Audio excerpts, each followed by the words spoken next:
Hari Om. So Kanyaji, will you be chanting today?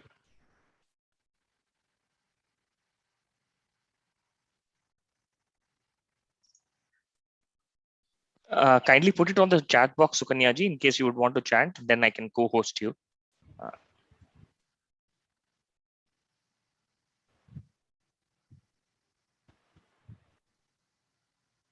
Hari Om. So Kanyaji, will you be chanting? Could you please unmute?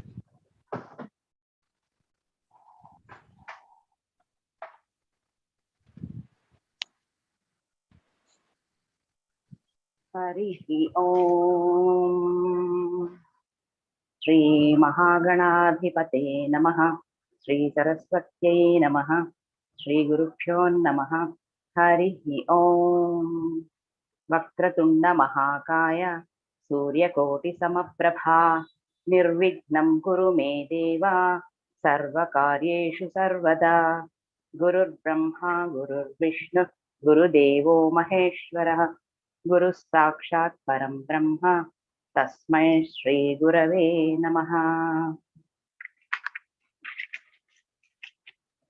यं ब्रह्मा वरुणेन्द्ररुद्रमरुतः स्तुन्वन्ति दिव्यैस्तवैः वेदैः साङ्गपदक्रमोपनिषदैः गायन्ति यं सामगाः ध्यानावस्थिततद्गतेन मनसा पश्यन्ति यं योगिनः यस्यान्तं न विदुःसुरासुरगणाः देवाय तस्मै नमः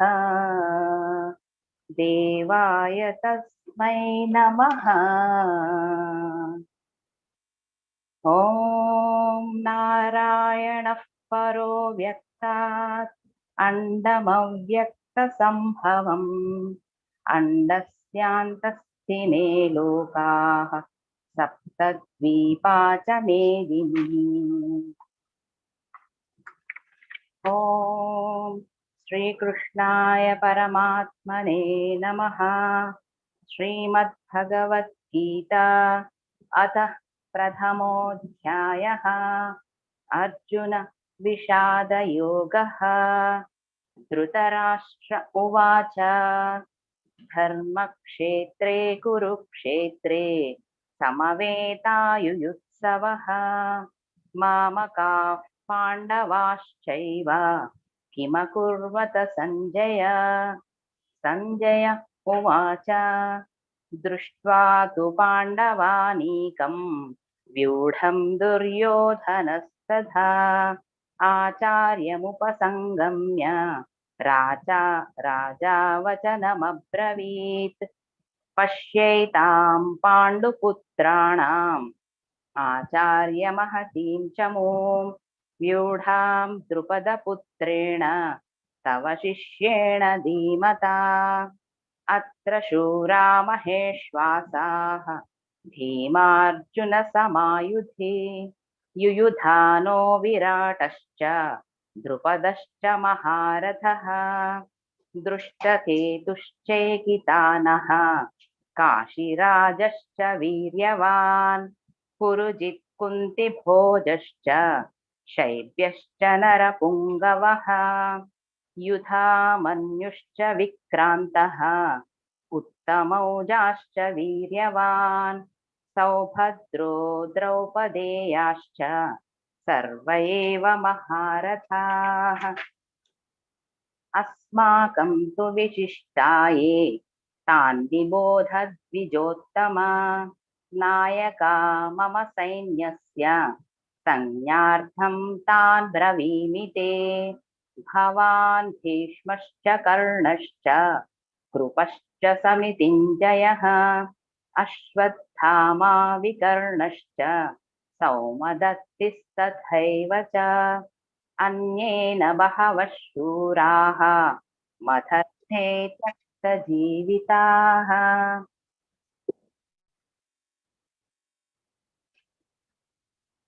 नानाशस्त्रप्रहरणाः सर्वे युद्धविशारदाः अपर्याप्तं तदस्माकं बलं भीष्माभिरक्षितम् पर्याप्तं त्विदमेतेषां बलं भीमाभिरक्षितम् अयनेषु च सर्वेषु यथा भागमवस्थिताः भीष्ममेवाभिरक्षन्तु भवन्तः सर्व एव हि तस्य सञ्जनयन् हर्षं कुरु वृद्धः पितामहः सिंहनादं विनद्योच्छैः शङ्खं दद्मौ प्रतापवान् ततः शङ्काश्च भैर्यश्च पनवाणकगोमुखाः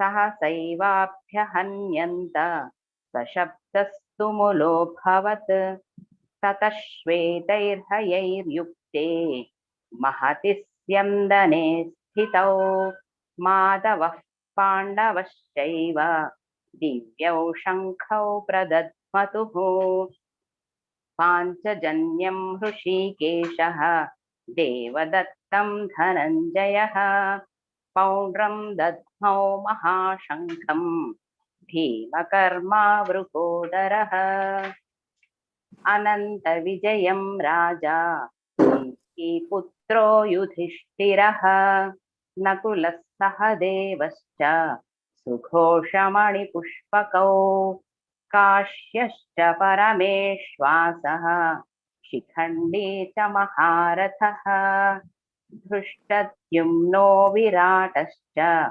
सात्यकिश्चापराजितः द्रुपदो द्रौपदेयाश्च सर्वशः पृथिवीपते सौभद्रश्च महाबाहुः शङ्खान् दद्मुः पृथक् पृथक् सघोषोऽधार्तराष्ट्राणां हृदयानि व्यदारयत् नभश्च पृथिवीं चैव तुमुलो व्यनुनादयन् अधः व्यवस्थितान् दृष्ट्वा धार्तराष्ट्रान् कपिध्वजः प्रवृत्ते शस्त्रसम्पाते धनुरुद्धम्य पाण्डवः हृषीकेशं तदा वाक्यम् इदमाह महीपते अर्जुन उवाच सेनयोरुभयोर्मध्ये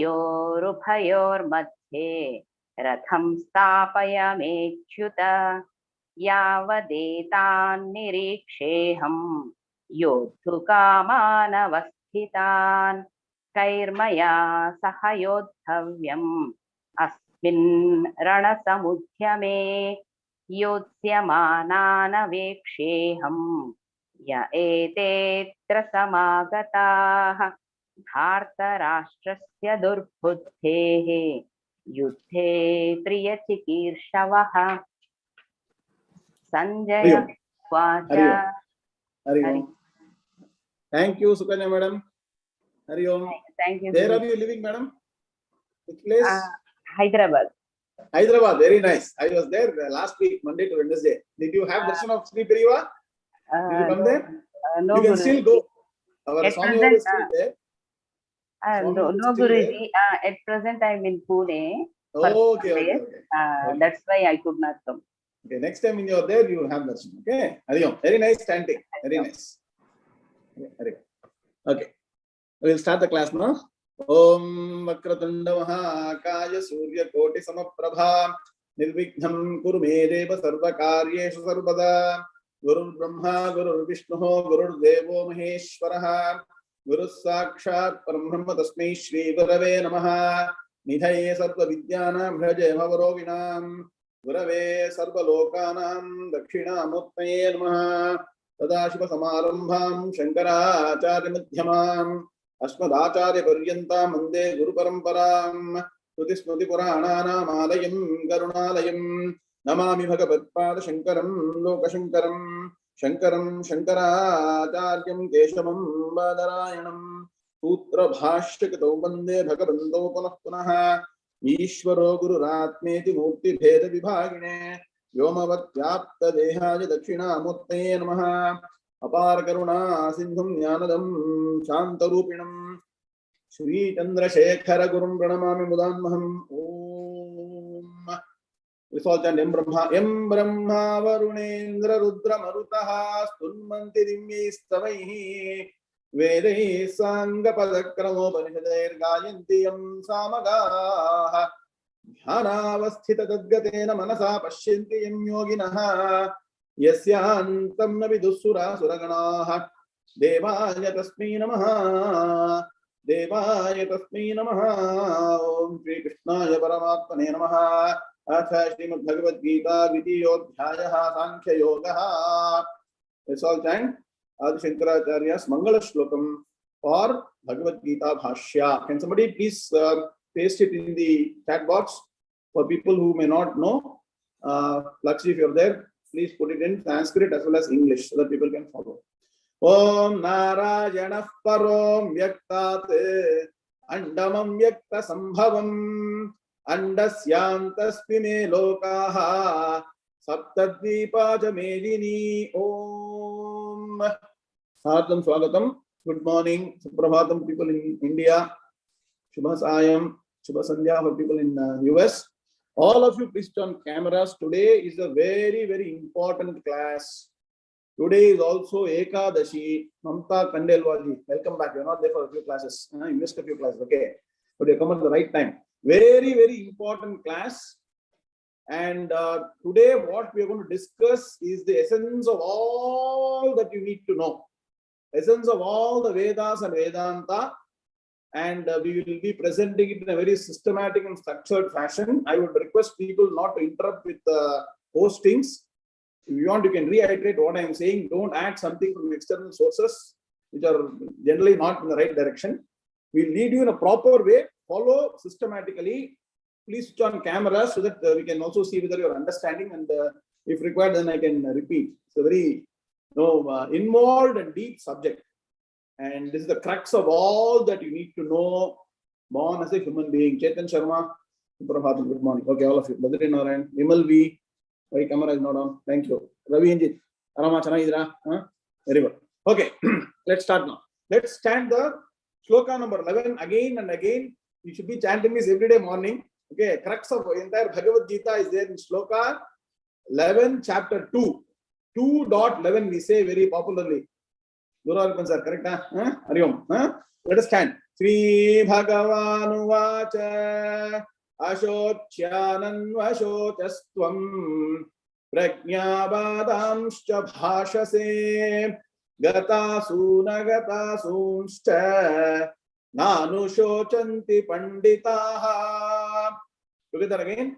Sri Bhagavan Vacha Ashochyanan Vashochastvam Prajnabadamscha Bhashase Gata Sunscha Nanushocanti Panditaha. Om Shanti Shanti Shanti. With prostrations to Sri Krishna Paramatma and our Acharyas, let us start today's session, which is about understanding the Atman. Because in the last class, we had discussed a few points. What are the points?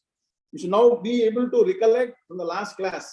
Of course, last class was last Saturday, like 5 days back, right? So normally our Guruji recommends learning every day.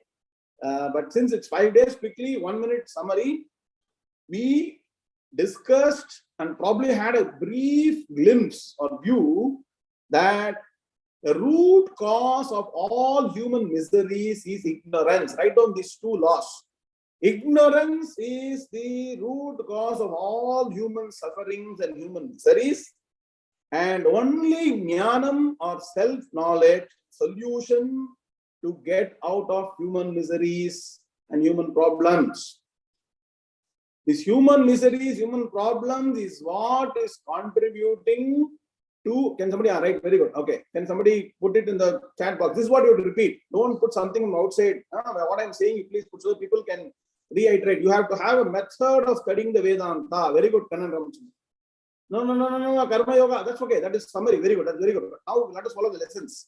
There is a method to learn the Vedanta, and very few people in the world know how to teach Vedanta. That is called tradition, sampradaya. If you learn like this, only you will understand Vedanta. Otherwise, Bhagavad Gita has been taught for centuries now.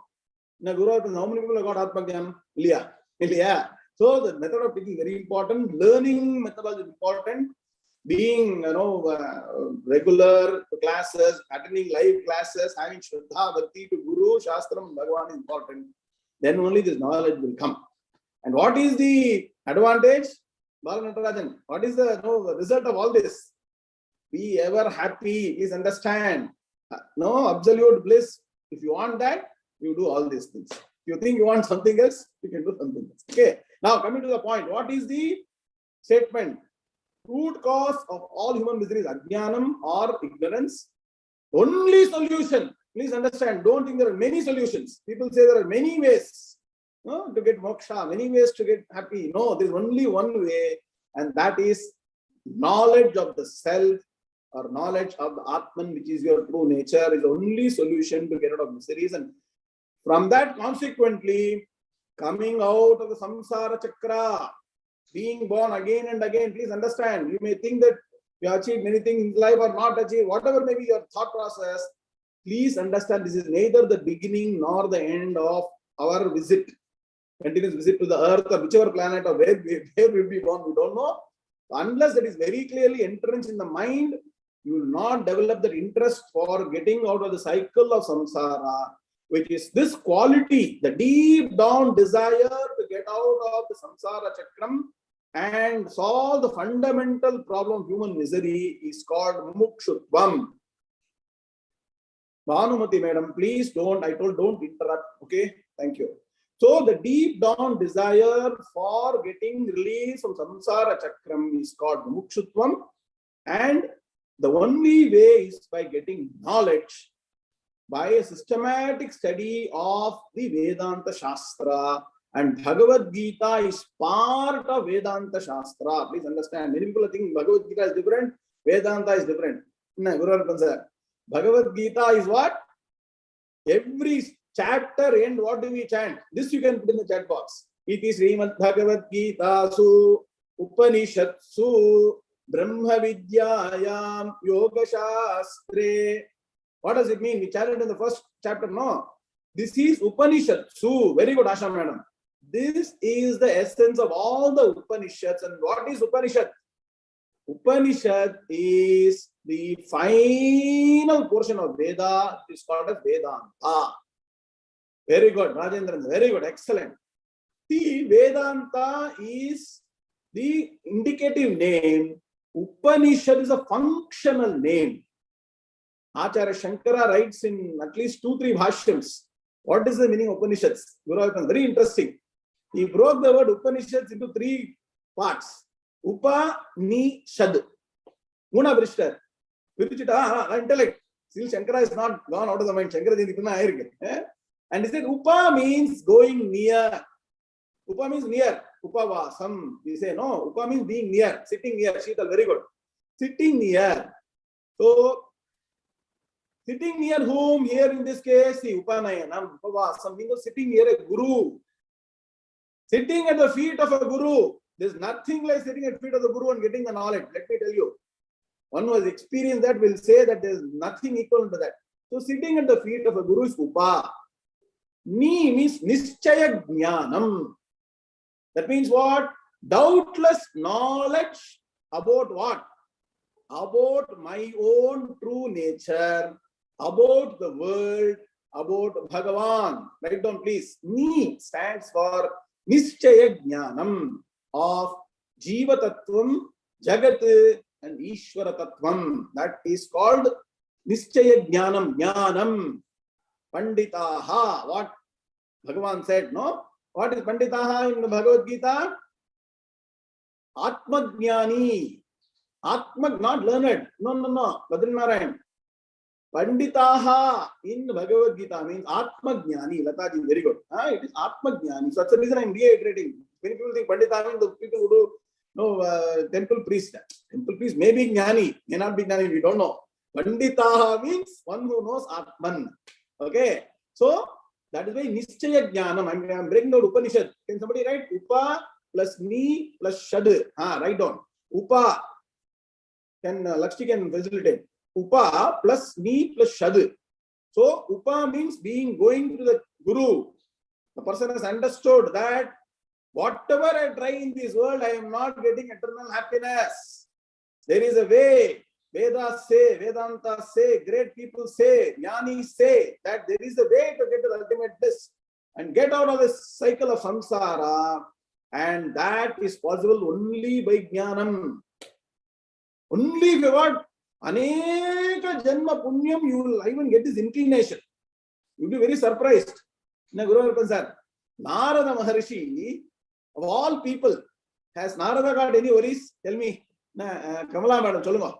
Narada kavala possibility irka. Nitya Katta Brahmachari, Deva Rishi can go to Bhagavan Mahavishnu any time. Appointment, he can go to Mahavishnu. Narayana, he can go there. Triloka Sanchari. Entertainment, he can go to all the lokas. Asuran Pala, Kodi Mutla, Kalam Mutla, Ellam Mutla. He can enjoy himself and he can go to Mahavishnu any point in time. And what else? He is Sarva Shastra with, please understand. Narada is Brahma's, Manasaputra. He is 64 Kalas, all the Vedas, all the Vedangas. I told you one class now. Chaturdasha Vidya, Sampannaha, he knows everything. He himself, I'm coming to chat meaning, wait, Ganesh Ramurthy. He himself had deep sorrow in his heart. Heart means mind.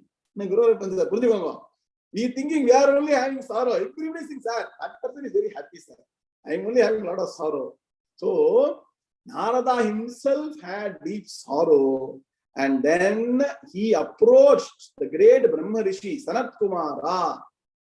And he prostrated to Sanat. That's why the reason I'm saying this story is because it comes in Chandogya Upanishad. I am not telling anything from outside. We are people who don't give any, manufacture something on our own. As our Periva told, Swami told in our Shankara Jayanti Anugrah Vashanam, this Vedas, this Vedanta and Atma Jnanam and what Shankaracharya has taught us, even Shankaracharya doesn't say that he's invented something new. He only picks up the key portion from Vedanta Upanishad, presents in structured fashion and say, Vedas are saying this, so you have to accept. Nothing new. Anybody who knows you, be careful. Okay. Thank you. Okay. Now, then this Narada Maharishi goes and prostrates. That means what? The Shraddha Bhakti to Guru, the deep urge to get out of sorrows. For even a person like Narada, we think only family people have got problems. Brahmachari is no problem. In Brahmachari also got problems. So he goes and prostrates to Sanat Kumara and says, Tarati Shokam Atmavit. Write down this sentence. Tarati Shokam Atmavit. Means what I've heard. He says Bhagavan, he calls him Bhagavan and says, I've heard that only a person who gets Atma Jnanam can be completely relieved of all sorrows.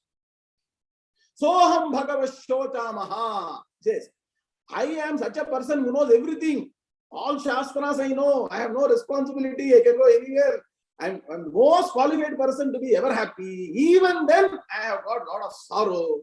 So, hey Bhagavan, please teach me that Atma Vidya that will get rid of all my sorrows. You understand?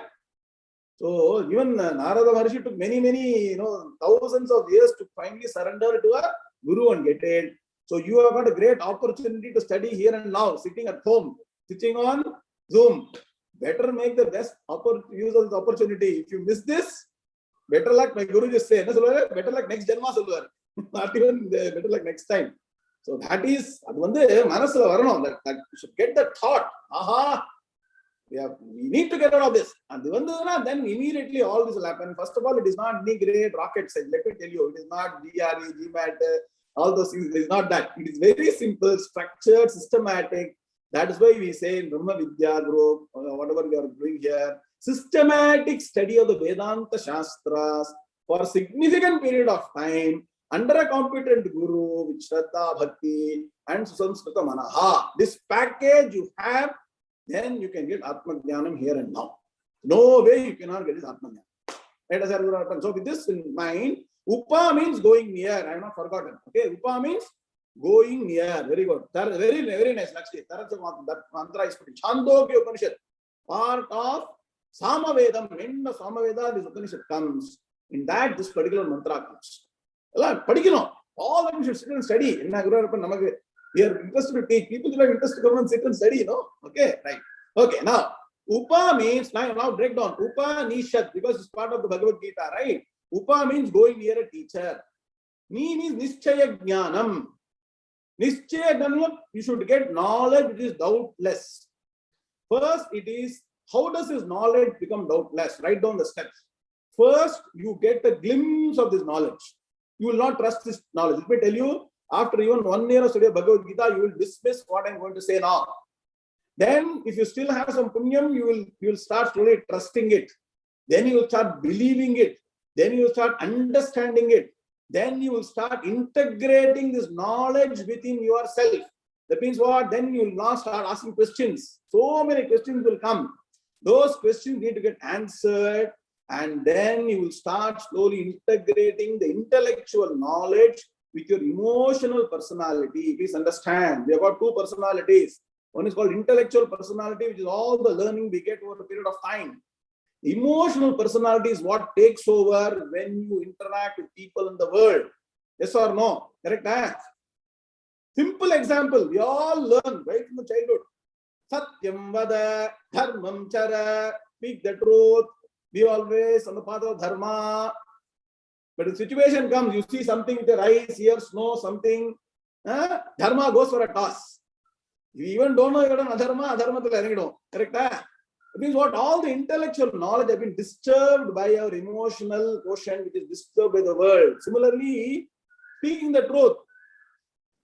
Such an opportune moment comes, we start telling a lie. Correct? For small things. Yes or no? Let us be sincere in Vedanta class. We have to rectify and become jnani. Please understand. You all can become jnani. My Guruji say all will become jnani if you follow the right path. So that is what Satyam Vadha. Instead of Satyam Vadha, Vadha in Sanskrit means killing Satyam. So Satyam Vadha happens because our emotional personality is not integrated with intellectual personality. That will happen finally. That is Nischaya Jnanam. So Upa means going near. Ni means Nischaya Jnanam. Shad. Upanishad. Shad means completely getting out of the samsara chakram. There is 1 hour I have to give lecture. I am shorting to 1 minute. Summary you take down. Shad means completely removed from all sorrows, all miseries. Samsara chakra is Shad. Look at the beautiful way Acharya Shankara has put it. Upa means going near a teacher. Ni means getting Nischaya Jnanam. Only Jnanam can relieve you from this. Please understand. There is no other way. Nanya pantha vidyate yanaya. Tamevam vidwan amritaha yahabhavati. Nanya pantha yanaya vidyate. So only by Jnanam it is possible. And Chadu means what is the result of all the effort? Bala is wondering, why should we put all these efforts there? Something is called as Atman, you don't understand. We have got better business to do. Just go earn money, enjoy life. The result of all this effort is Nandati, Nandati, Nandati. That is Shad, removal of all sorrow. So please tighten up your seatbelts today and pay attention. And we will now go through the path. Now, decent in Sanskrit, Atma Ajnanam Samsara Karanam. Atma Jnanam Mokshaha Karanam. We wrote in the last class, correct? I am revising. If you don't revise, I will revise for you. Because there is a system of studies there. You have to follow that path only. First, follow the path, reach the destination. Then you can analyze left, right, and center, any path, any subject, in any philosophy, any religion, any method you can analyze and thread where you can say what is right, what is not. First, follow the right path. Okay. So, Atma Jnanam Samsara Karanam, Atma Jnanam Mokshaha Karanam. Karanam means cause. The same thing as English I told in Sanskrit now. No, lack of knowledge of Atman is the cause for all human miseries. Knowledge of Atman is the cause for everlasting bliss. Okay, put it differently. These two laws also please put it now. Now, the the central theme of both these sentences is one thing. What is that? Miseries or sorrow. Correct? Huh? As human beings, we have sorrow or not? Sorrow irka illiya? Vidya madam, Aruna madam irka illiya? Na, inga Swamiji solluvaru. Sukham swapnepi durlabhamunvar. That means what? Even in swapnam or in our dreams, we don't get sweet dreams. Although we say sweet dreams, good night, we say, but varuma, varaname. Yeah, we cannot create your dream. You cannot say this, I'm going to dream, I'm going to Swargam, I'm going to see all the dance, but dream. Okay, so please understand, even in dreams, sometimes getting a happy dream is difficult. So miseries are part of life. Mahaprabhu has given excellent upanyasam on this aspect.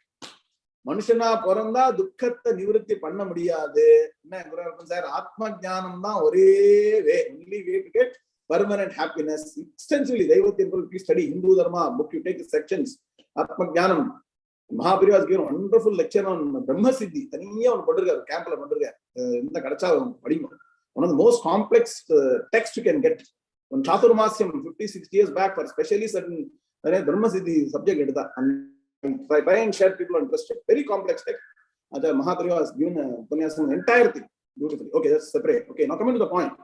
Because we have to remember, today is Guruvaram, today is Ekadashi, and on Ekadashi Guru in India, of course, Nalaki Guru in the US, and great benefit to study Bhagavad Gita and learn Bhagavad Gita on Ekadashi.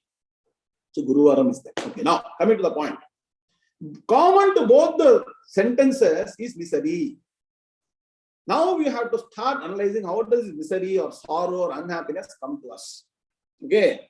Now to quote Mahaprabhu once again, he has told, see, we all read in newspapers. Those days, Mahaprabhu used to say that we read in newspapers that in Uganda, in Ethiopia, there is a lot of famine. People are dying of famine. Okay? They don't have any food, no water. So we read in the paper. Mahaprabhu used to give practical examples. Hindu paper or whatever, you read the paper. And for a moment you say, I'm very sorry about this news. Next minute, what you do? Close the paper, keep it aside. We will start our activity. Yes or no? Yes or no? Correct? No? Correct? It is a happening. It is very sorrowful. It creates a lot of grief. It's only momentary. And it goes away within no time. We are busy with other things of our life. Yes or no? Why? Why? Because it is not connected to us. Ravi Shankar Narasimhan, very good. It is not connected to us. And so technically you are detached, like Narasimhan is saying, technically you are detached, but frankly speaking, you have no connection with what is happening in Ethiopia, Uganda, or anywhere. Even now, in Ukraine, you may see, news, a lot of people are dying, you feel sorry. But you don't get upset, you carry on with your job, correct? Now move closer to your country. Some impact is there for some time. Some years back, when India-Pakistan played cricket match, I'll give practical examples. If India loses to Pakistan for at least 1 hour, a lot of people moved out. Why? Because, especially, they not know there, so we moved out. So for 1 hour, impact is there, and then it goes away. See, Vedanta doesn't mean me very, very, you can be very jolly. Guru Swami is Siri Sindhi. Smile and learn. You don't need to be very serious. Vedanta is actually very nicely, you can learn very, provided you want the right mindset. Okay. So when you come nearer, what happens? India means what? Okay, 1 hour. Then what happens? You will say, playing, they're making a lot of money, and let us mind, we will go on. Correct? 1 hour is the impact of the India-Pakistan match, we will lose. Next, you come closer to your own city, something happens, some robbery happens, then you are scared. Okay, somebody can come and rob my house. At some fear comes, some more time it will be there, once again it will go away. Come near to your house, somebody in the house has got some problem. Enough things are there. Children won't listen to us. Then what happens? Children will say, they write to the marriage, I will not get married. Then all those things get right. So many things are there. Say they won't study sometimes, they don't listen, they get up very late. So many problems, children problems, others will affect them. That's majorly parents is affecting the mind. Correct? Then closer, what happens? Some success, some failure, some loss, some gain. somebody's statement, somebody said that, this, that, everything, that will affect us. Then closer to us, then our own body, we get physical ailment. Then some serious disease, then we get really depressed. And finally, mentally something, we get upset, we get really very depressed, like the way Arjuna has got depressed. You understand how the misery or sorrow intensifies as it nears you more and more. Are you clear? Did somebody put this statement? The farther the misery from you, the more you are detached, the more it doesn't affect you. Now, what is Ajnanam? See, we are jnanis when it comes to things happening in Ethiopia and Uganda. But when it comes close to us, we are the biggest Ajnanis. What happens? What happens to our own kith and kin, our own body, our own sense organs, our own mind, our own intellect, our own inhibitions, no remorse for the past, anxiety for the future, all these things are what is contributing to our misery. Yes or no? I'm double clicking, going deep and deep inside. Why? Because we have owned up to them as I and mine. No, right, exactly what I'm saying, Ashaji. This is me, I, and this is mine. So this is me, I am this body. So any body problem, I become affected. I am this mind. Anything happens to mind, I become affected. I am this sense organs. Anything happens, kannu seriya theriyala, pallu odandi pochi. Pallu vali big problem actually. Toothache is a very big problem. So we get upset. I am this intellect. I don't know. People are talking software engineering, Java, solranga unme theriyalaye. Adu oru problem, right? So I am this body, sense organs, mind, intellect, all these things. Because I own up to this individual entity, we get upset, we get sorrow, we get misery when something doesn't go according to the way we expect it to go. We expect, right? Also got expectation, this is the way it should go. But unfortunately, it will not go that way at all. Please understand. If anybody says 100%, road order, it is not going to happen. Right? So, we have owned up to us as this physical entity, mind, sense organs, intellect, all those things. And thoughts, we are owning up the thoughts. We are also owning up our own kith and kin. And we have got a border. Up to this, we'll get more worried. After that, even distant, information, gone, ayaram, gayaram. Closest to you, it is more problematic, correct? Your own son, your own wife, correct? That means what? I and mine. The more and more you're owning up to I and mine is causing misery. Now I'm breaking the misery further down. That I and mine thought in our mind, which is associating with happening situations, everything around you and your own body is causing misery. Yes or no? Next level. Have you come down or not? One level down. Acharya Shankara says for this, Ahamidam mamedam iti 𝐈𝐦𝐻𝐵𝐭𝐚𝐬𝐚 Adhyasa. Very rarely studied, understood by anybody. Even Vedanta scholars don't study Adhyasa. Brahma-sura, the introduction, most scholastic writing of Acharya Shankara. Okay. Ahamidam mamedam mama idam. Aham idam mama idam iti 𝐈𝐦𝐻𝐵𝐭𝐚𝐬𝐚 Acharya says, because of something that is deep-rooted ignorance in us, we have started owning up everything as I and man, it is close to me, and that is the cause of all the miseries. Now, what does Vedanta say? And what does Vedanta Upanishad Bhagavad Gita say is that you really don't know your real I. You don't know who you really are. You're owning up to things that you are really not that. Beginning. Easier ka Ilya. Okay. Ram Subbu, very nice to see you. Good. So, Vedanta, Upanishad, Bhagavad Gita, Krishna Bhagavan is going to say, see, the thing is that in Bhagavad Gita, Bhagavan doesn't say like this. He gives 15 different shlokas to explain the Atma Tattvam in different ways. But unless you understand this fundamental building block, the systematic study Vedanta Shastra, you will not understand what Bhagavan is saying. That is the reason I'm doing the preparation ground for this. Like playing the first round, second round, pre-quarter in Wimbledon, or the US Open. First you should do this, then only you should go to final. Bhagavad Gita is like Wimbledon finals or US Open finals. We cannot go there before playing the qualifying round, right? Similar to that, you please have this in mind and study and make notes and repeat and reiterate and go through this again and again. So what is that we understood now? See, we have owned up to things which is not really me. And because these things that we are thinking I, that is this body, this mind, sense organs, intellect, then my own people, my brother, my sister, my son, my daughter, my granddaughter. Because of that, we own up to that. And when they are in problem, we get problem. When the body is problem, I am having problem. Actually, we are saying I am having headache. The headache is not ache, but I am having headache. I am miserable. Look at how we say, right? Leg pain, but I am painful. So the I attachment to things that are really not I is the problem. Now many people are thinking, everything is part of me and mine. This person is saying it's not part of me and mine. How can I know? Or I don't believe this. This is all not a valid statement. Is what first thing will raise the mind. That no way I can say that this body is not me, this mind is not me, this sensor is not me. You cannot say that at all. Indeed, very good, very good. Be frank, because Vedanta is open to questioning. The path of spirituality is open to questioning. Every question will be answered.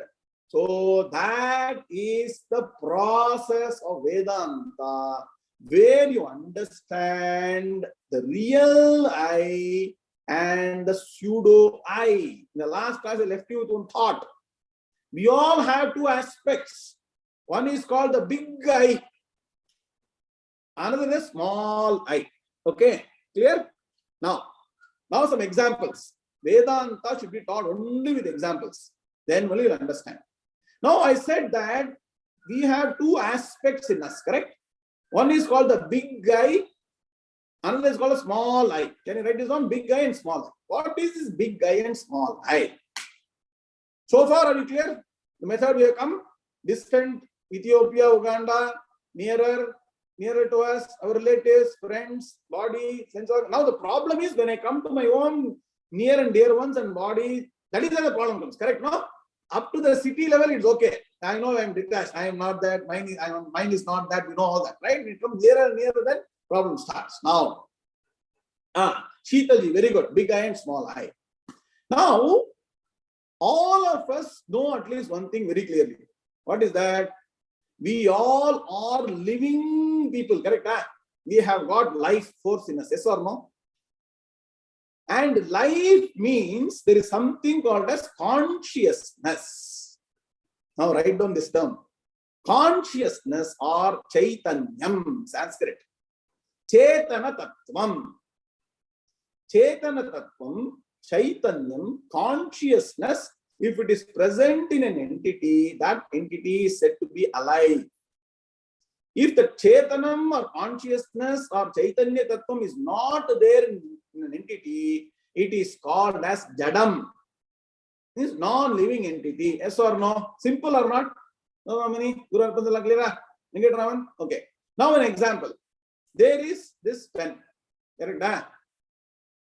This pen, and we have some similarity and some differences.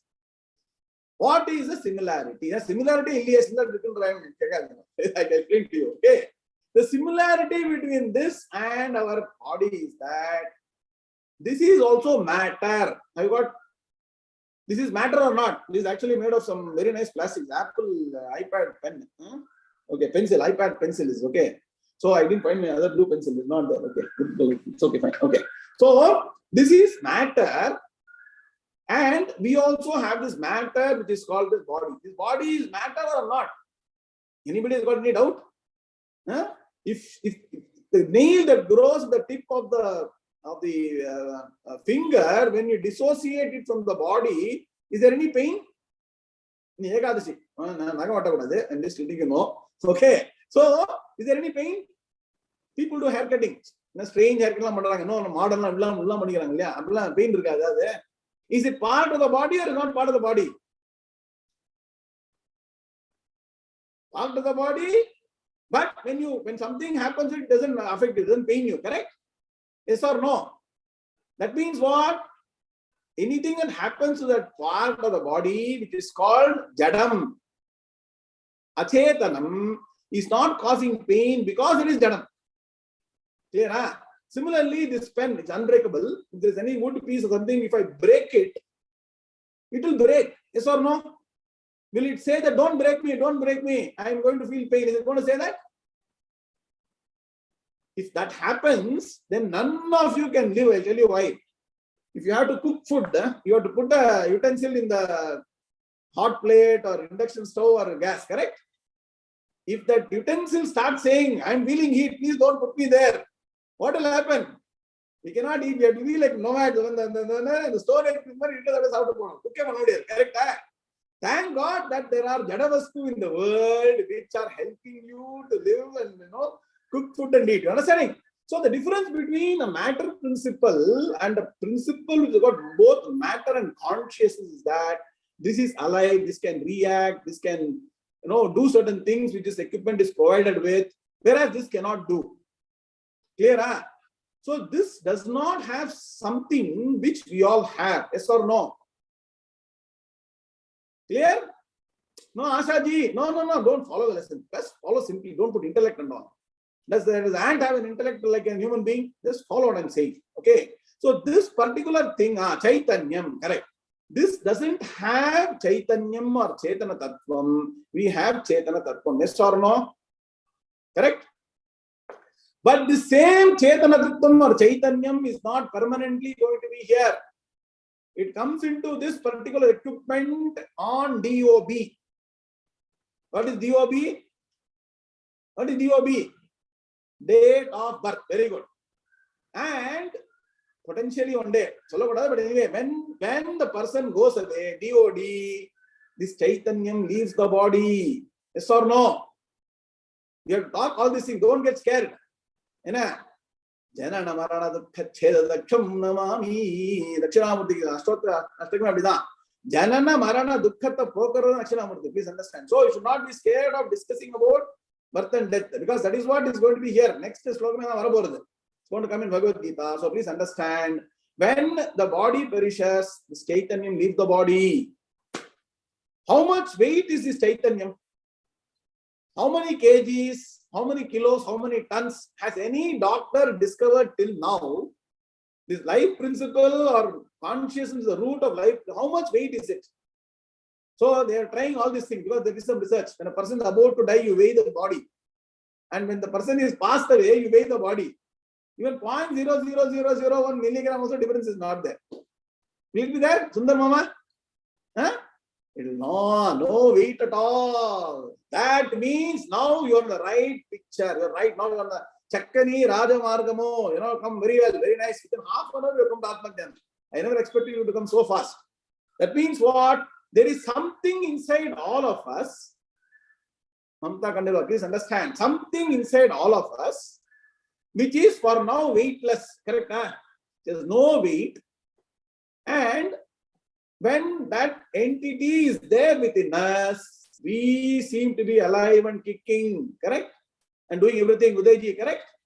When that goes away, there is no difference between this and us. Correct? Huh? So, that means what? The very reason I exist, I mean all of you exist, owes it to something fundamental which is there in all of us.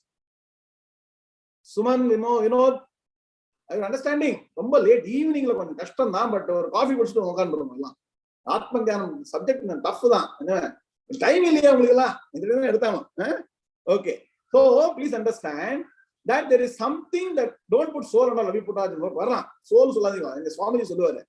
Na soul nu solli kadasila adu vandu SOL ni shoe soul aidum. Na so try and avoid the word soul. Try and use the word Atman. Don't try to use the word self. It will become shelf and be in the shelf. It will be away from you. So from now on, all of you start getting used to the word Atman. For understanding, keep it as soul or whatever you want in your mind. Self is self. Atman, please. Ravi Puttajan, clear? Ravi, I want you to answer in the chat box. You are agreeing, no? Okay. There are systematic study Vedanta part and parcel of studies so that you don't get confused over a period of time. Okay. Now, where were we? There is something fundamental to all of us. Very good, Ravi, very good. I'm happy. So one has to be very clear and accept and move on. Don't hold on to anything. That's how you learn everything properly. Very good. Now, there is something fundamental to all of us. And importantly, our existence, we owe it to that. Yes or no?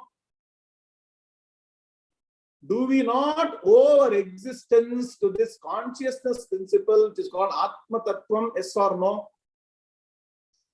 Now, without this Atman, whatever we are thinking of this body, sense organs, mind, intellect, all these things, will it exist or not? Now, as long as this consciousness is there within us, is it not part of me? Yes or no? That means what? This consciousness is something that is there within us. It can also leave us when this body goes away. It is part of us as long as we are alive and seemingly gone away from us when we are not there. These four things you have to understand now. From this pick only one thing. When I am existing, I have something called as consciousness within me. And there is something that is on top of that, which is this body, sense organ, mind, intellect, thoughts, everything. Knowledge, everything. So far, are we clear or not? Clear or not? Very good. Now, that means what? Human existence or human being is equal to consciousness plus matter. Write down. Now, this is matter or not, we will analyze. Some people say this is not matter, but I will explain to you over a period of time. For now, you understand this is matter or not. If you go and ask a doctor, what is this inside? Flesh, blood, bone marrow, muscles. Is it matter or is it something else? Any doubt in this? Anybody has got a doubt? Whether this entire thing, including your nerve cells, your brain, everything is matter principle. 5 elements. Very good. I didn't want to go to that Pancha Bhautikam.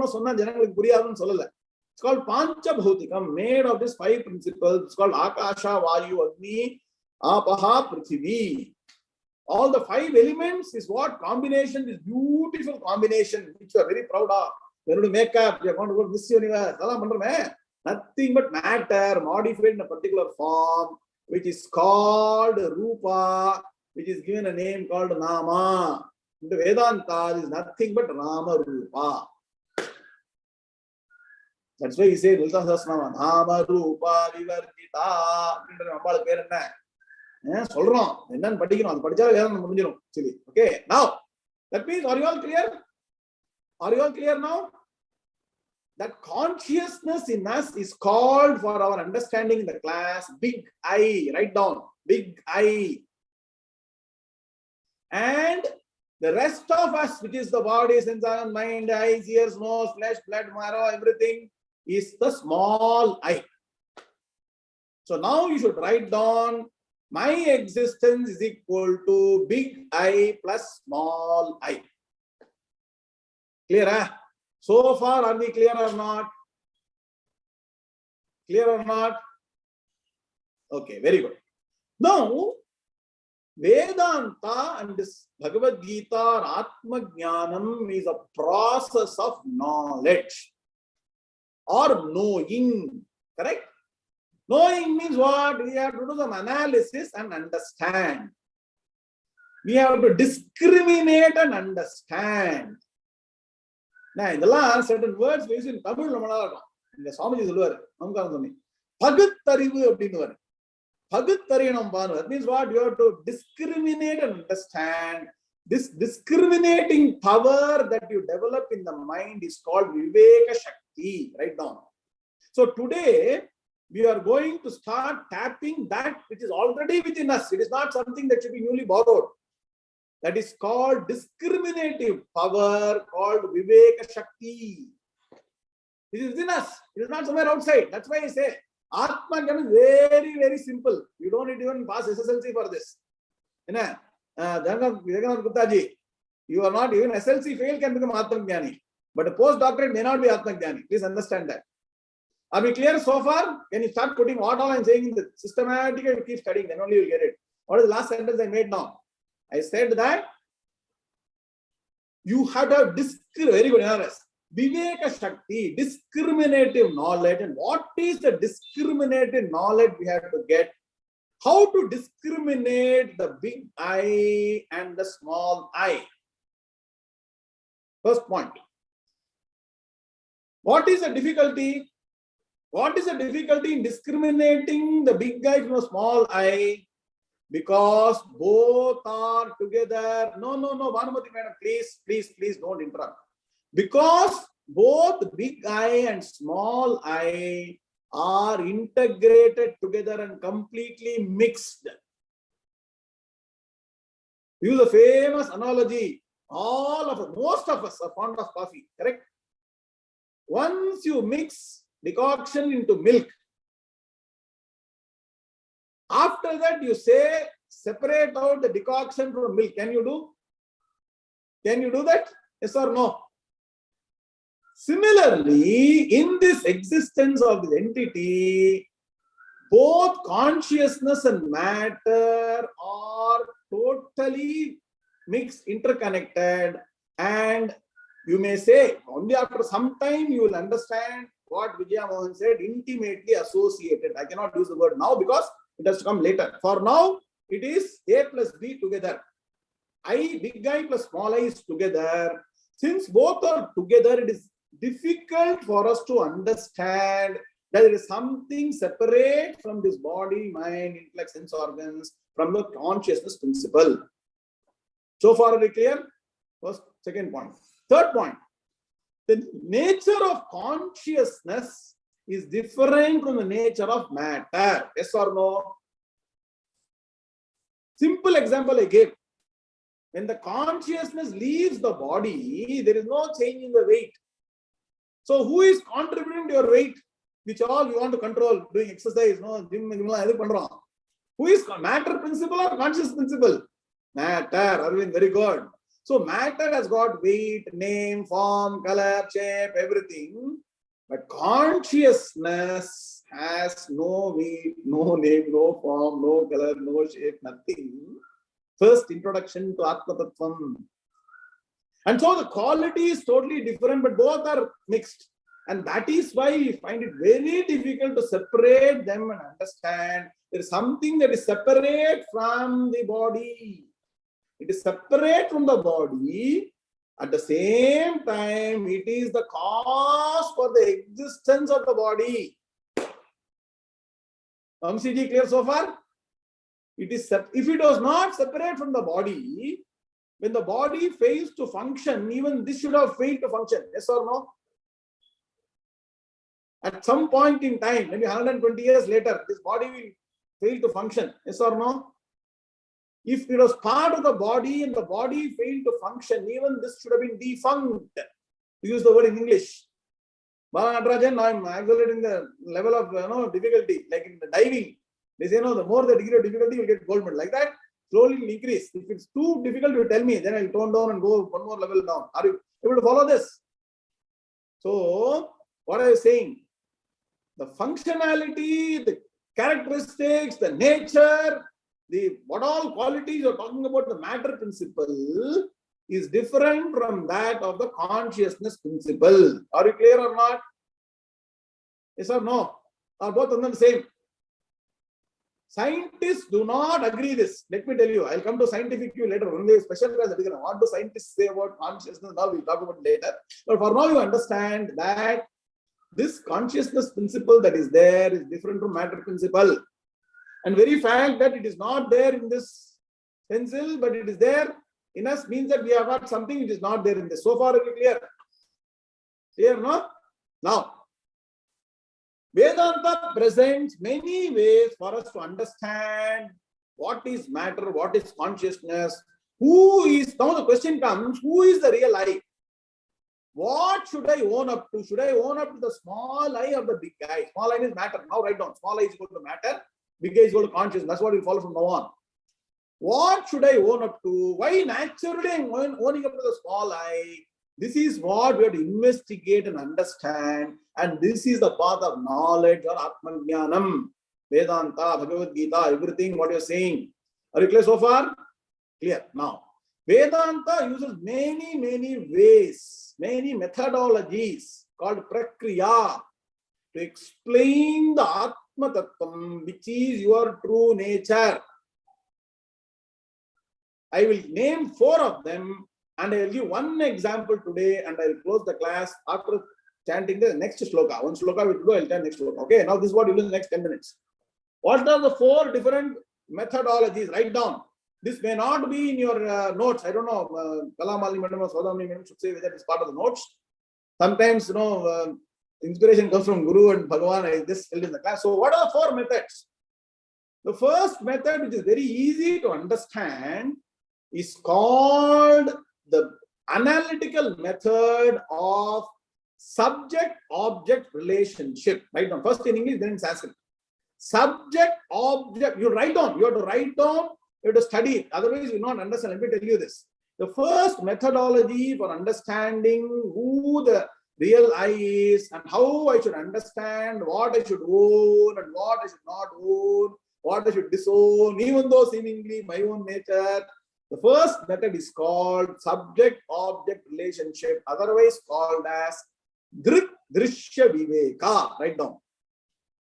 Drik Drishya Viveka is Vivekam. The Vivekam is coming. See, that is one method. That's what I'm going to teach you today. Second is called Panchakosha Viveka. How do I analyze the body existence through 5 layers that it is there actually, which I have today not understood? Your body, your matter principle exists at 5 different layers, which is different from the Atman. That is one way to understand. Second. Third methodology is called Avasthatraya Vivekaha. Analyzing the 3 states of my existence. Jagrat, Swapna, Sushupti. State of awakening, what is happening to me? State of sleep or dream, what is happening to me? State of deep sleep, what is happening to me? Who am I? What is happening to me? When you analyze this, which every day we are going through. It is every day we are going through, we don't have time to analyze. That is the third method. Can somebody write 1, 2, 3? The 4th popular method is called 𝐈𝐦𝐻𝐸𝐵𝐭𝐚𝐽𝐻𝐸𝐵𝐽𝐻. It means what? There are certain places where it is associated. Like Advaitha Anvaya, we say no. The Anvaya is coming here only. Anvaya means what? Association, connection is called Anvaya. Vyatireka means totally disconnected. How to use that methodology to understand the Atman? So all the 4 methods, there are other methods, but popularly 4 are used. So once again summarizing, somebody write 1, 2, 3, 4. One is called what? First is called Drik Drishya Vivekaha. Second is called, what did I say? Avasthatra Panchakosha Viveka. I don't know which order I told. Panchakosha Vivekaha. Third is called as Avastatra Vivekaha. 4th is called Anvaya Vyatireka Nyaya Vivekaha. These are 4 methodologies. Quickly, there are now going to be multiple steps of understanding through the subject-object relationship. And I'll introduce. Can you give me 5 minutes more today? Elders, Guru Ripan sir, Rajan sir, because if I stop in between, the continuity will not come. Can I take 5 minutes more today? See, Vedanta class, we cannot put a time limit. All this kind of complete in time, go away. It is not your economics class or mathematics class where you come just for studying, getting the money. You have to give some time, then only we can do this. Okay. Now, we will, because we don't come prepared. This is what exactly we say in the class. Okay. It all inspiration from Bhagavan and Guru that comes in the class. Now, coming to the point. Now, we will try and use one methodology to understand who the real I is and who I should own up to. I mean what? All of us, irrespective of gender, religion, caste, creed, nationality, profession, age. See, that is why I say Atma Jnanam is universal. Everybody is welcome to Atma Jnanam. Japanese, French, Italian, everybody, because it is everybody's own nature. It is nothing with religion. Religion is separate, spirituality is separate. Please understand. Use an analogy. If you take a banana, the external shell, the toll is called religion. Internal the fruit is called spirituality. Without that external shell, spirituality cannot be protected. So religion is very important to protect spirituality, because if you expose the fruit outside, it will decay in no time. So religion is the bedrock, but religion is not the end. The goal is spirituality. While this, the shell or whatever you call that, the leaf or toli is that of banana is important. Do you eat that? You eat the fruit, but that is required. Think when you have got some time till Saturday. Okay. Coming to the point, that's why religion both are important. Religion, dharma and jnanam. Swami or Acharya told in the Anugura Bhasham, Shankara Jayanti, dharma is great, fantastic, but jnanam is ultimate. He told that please go and listen to the Shankara Jayanti Anugura Bhasham last 10 minutes of our Acharya for Periva. So beautifully summarized. So coming to the point, we are going to use Drisha Viveka or subject-object relationship, and it's a very beautiful, simple law. End of this class, you will say, I am Atma Jnani. Nah, Usha madam, Venkat Sitaraman, nah. Indike Atma Jnani declare, all of you can get a degree. Nah, AG, your degree podukla. AG na Atma Jnani. Okay, now you see simple thing. Now you see, you are seeing this, right? Now you can put in the chat box. This is a pencil. iPad pencil. You can write, they say. Okay, and one day I want to use it for putting some drawing board and all. Nah, Raja Sagar, clear? iPad pencil. Now, am I seeing this or not? You are also all seeing this, correct? Yes or no? Put in the chat box. Hey, then I know. You all know. Yes, okay, very good. Now, I am seeing this and I am knowing this. Do I know this or not? You are knowing this. Okay. The very fact that I am knowing this means it is external to me. Are you getting the point? Ravi Shankar Narasimhan. Okay. This is an object which I am cognizing with my ears, and the image is going through the ears to my mind, and then the intellect by previous knowledge is configuring a thought that this is a pencil. Yes or no? This is external to me.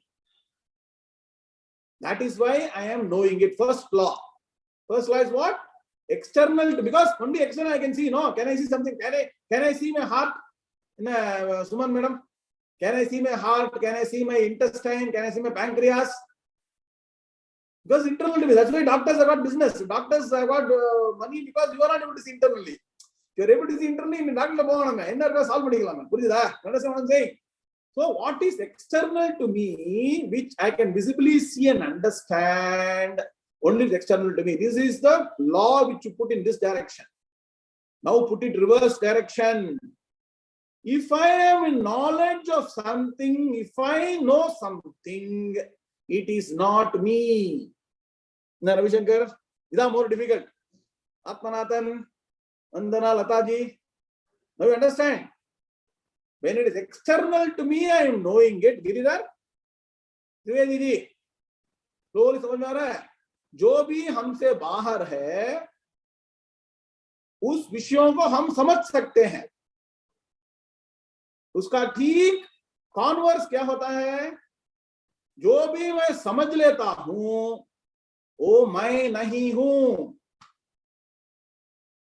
என்னோட வேறுபட்டதா எது இருக்கோ, என்ன அதுதான் நான் தெரிஞ்சுக்க முடியும். நான் ஒரு விஷயத்தை புரிஞ்சிருந்தாலோ தெரிஞ்சிருந்தாலோ அது நானாக இருக்க முடியாது. என்ன Sundarji? Sundar the smallest. I think you should put your surname.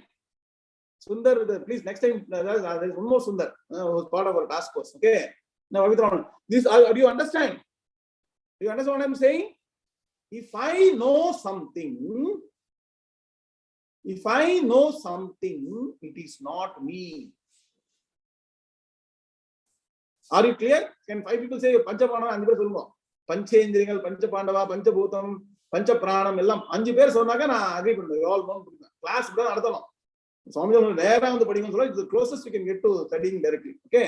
That is why we say study directly. This YouTube is only in the ZTube. Please understand. Okay. Now this is very nice when it is a pen that is outside me. Clear? Or pencil. Correct? Now come near. You look at this body and you understand this body and its features. Now your own body. Are you knowing your body or not? I am so much tall. I am this color, this form, this shape, this person's son, this person's father, this person's brother. I am wearing glasses, I am not wearing, whatever, you got this external. Are you knowing it or not? So when you apply this principle, so this is called Drishyam. Drik means the seer, Drishyam means the seen. Now understand the word. The capability to discriminate between the seer and the seen. Seer na parkaravan, parpan solran Tamil. Jo dekhta hai, that is called the seer. The seen is the object. The seer is the subject. The seen is the object. Now, in this example, the eyes are the seer and the pencil is the seen. Eyes are the subject, pencil is the object. So by this principle, we say through the whatever process we know the pencil, so the pencil is not me. Clear so far? Now, are you able to cognize that there is an eye in you? How if you get eye pain, you're not able to see properly, you know you got an eye. Correct or no? If you know the eye, then you can say you are not the eye. Venkateswaraman, Seshadri sir, clear? Clarity porliya, puriyada illiya. Clear? So go back to the law. Whatever is known is not me.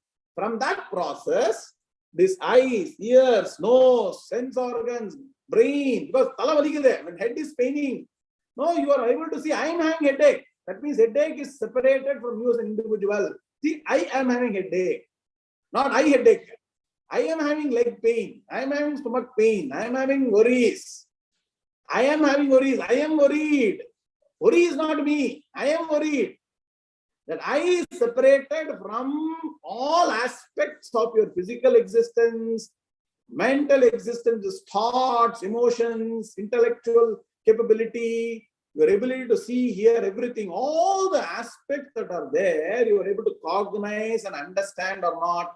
Yes or no? Vishaya madam, Pavitra madam, Vidya madam, clear? So, go back to the first law of Drishyam, which means if I know something, I am not that. I know the entire body, sense organs, intellect, mind, thought process. So I cannot be that. Now, to understand this is what is going to take you, I don't know how many days, years, months, janmas. That is the most difficult process. Seemingly it look very nice. The Vedanta class, next minute outside the class, you will know what is going to happen. Okay. So that is why we say you have to keep on being in Vedanta for a long time to integrate this. So we have begun today very nicely, which means what? This big I, which is the cognizer. So you have to go back. So I is not me. So because I'm able to understand the I, know the I, then the mind, which is actually registering what is seen with the eye, you can say I am that person. And so the I is not me, but I am the mind. But the mind itself is being given existence, consciousness by the consciousness, which is the root cause for existence of mind. So the consciousness is the ultimate Sakshitattvam, or the witness in whose present mind also works. So I am not even the mind, but the consciousness on which everything rests and everything is supported. That's how you finally end up the consciousness principle. So beyond that, there's nothing else. Is consciousness recognized another consciousness? No. So the consciousness in me is the ultimate subject. All others are objects. This is called the conscious, called the seer. Everything else is seen. The consciousness is called the drik. Everything is called drishyam. So with drishya vivekaha, discriminative, only knowledge. You don't need to go and dig your mind and then kutikama bhavana. Systematically analyze, then you understand this consciousness which is in me is the pure I, and I have nothing to do with any of this body, sense organ, mind, intellect, everything, thoughts, everything. And what are these, all these things?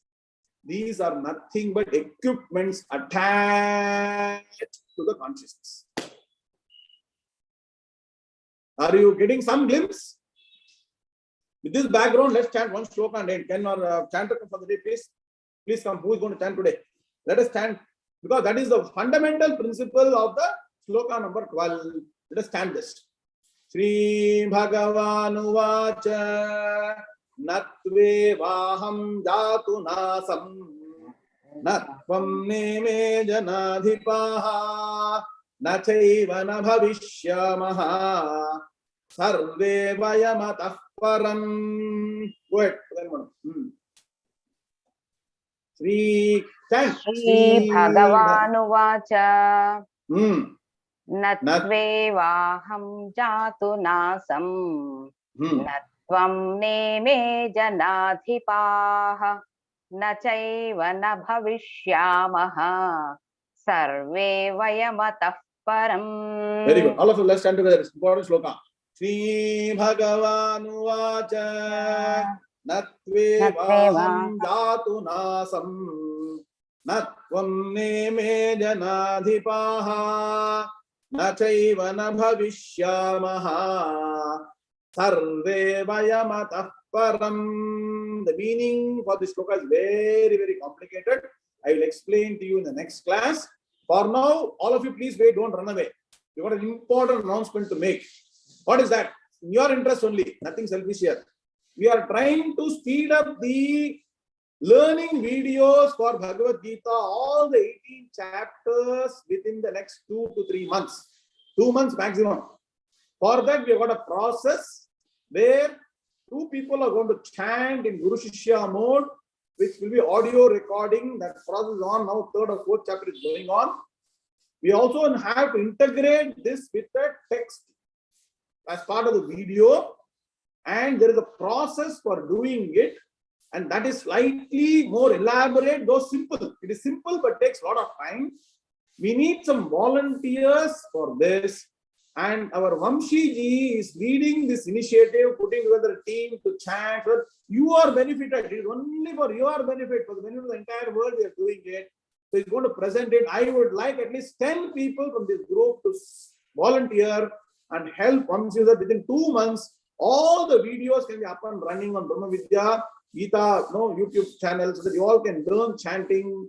And there's something very big planned for Gita Jayanti in December. I will tell all about it. First now, I'm going to hand over to Vamshiji. Can the counter please focus? Vamshiji is going to do a small presentation. I want all of you to know, step a very small thing to do. You can help. Okay, Vamshiji, please go ahead. Unmute. Thank you. Namaskaram, everyone. Namaskaram, Guruji.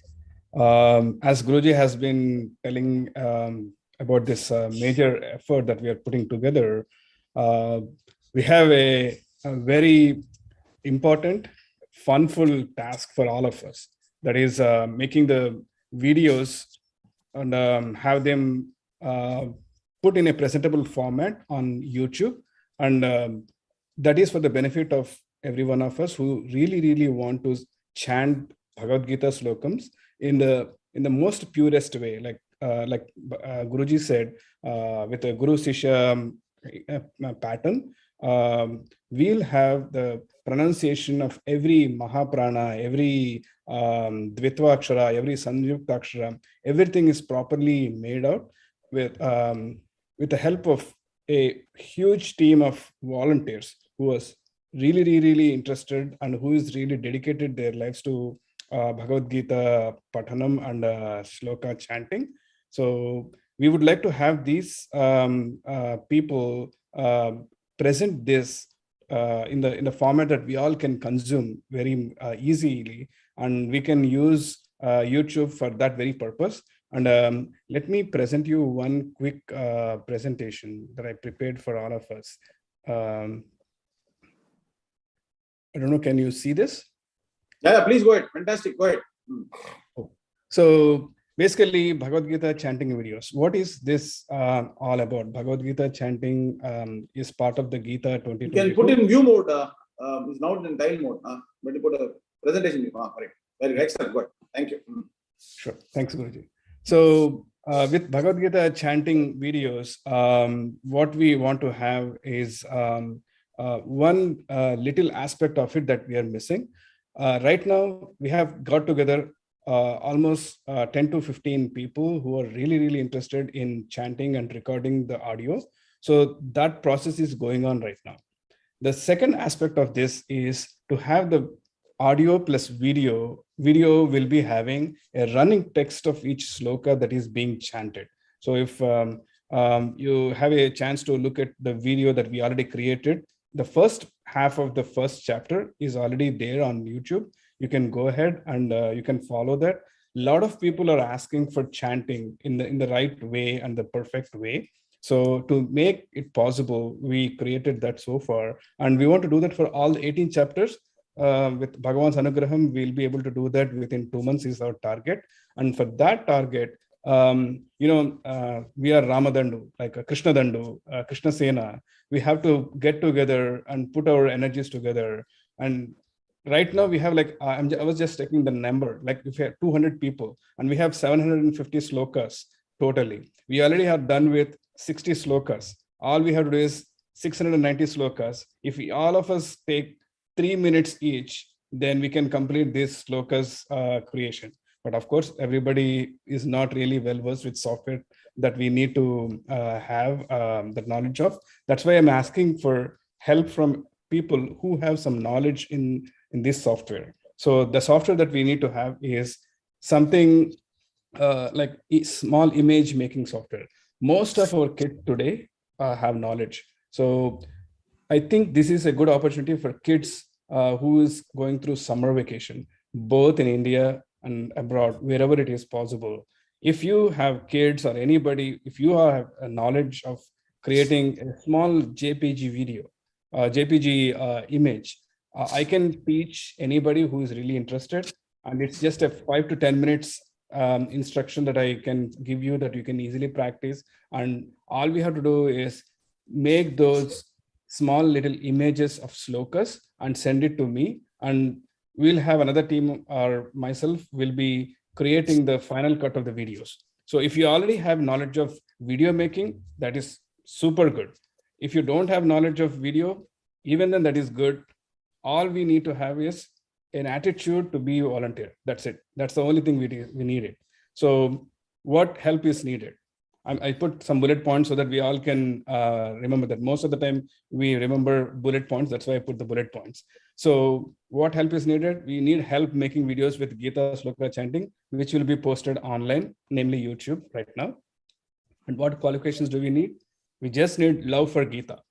I know this group is the most qualified group. Everybody loves Gita so much. So love for Gita and attitude of having fun. This is really fun.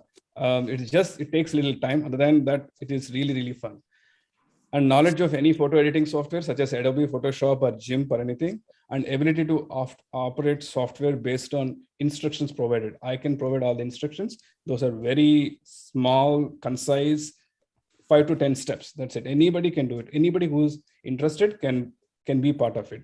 Having said that, any kid who is maybe even in middle school or high school can be easily able to follow these instructions, and it'll be fun exercise for them. They can learn a lot from this.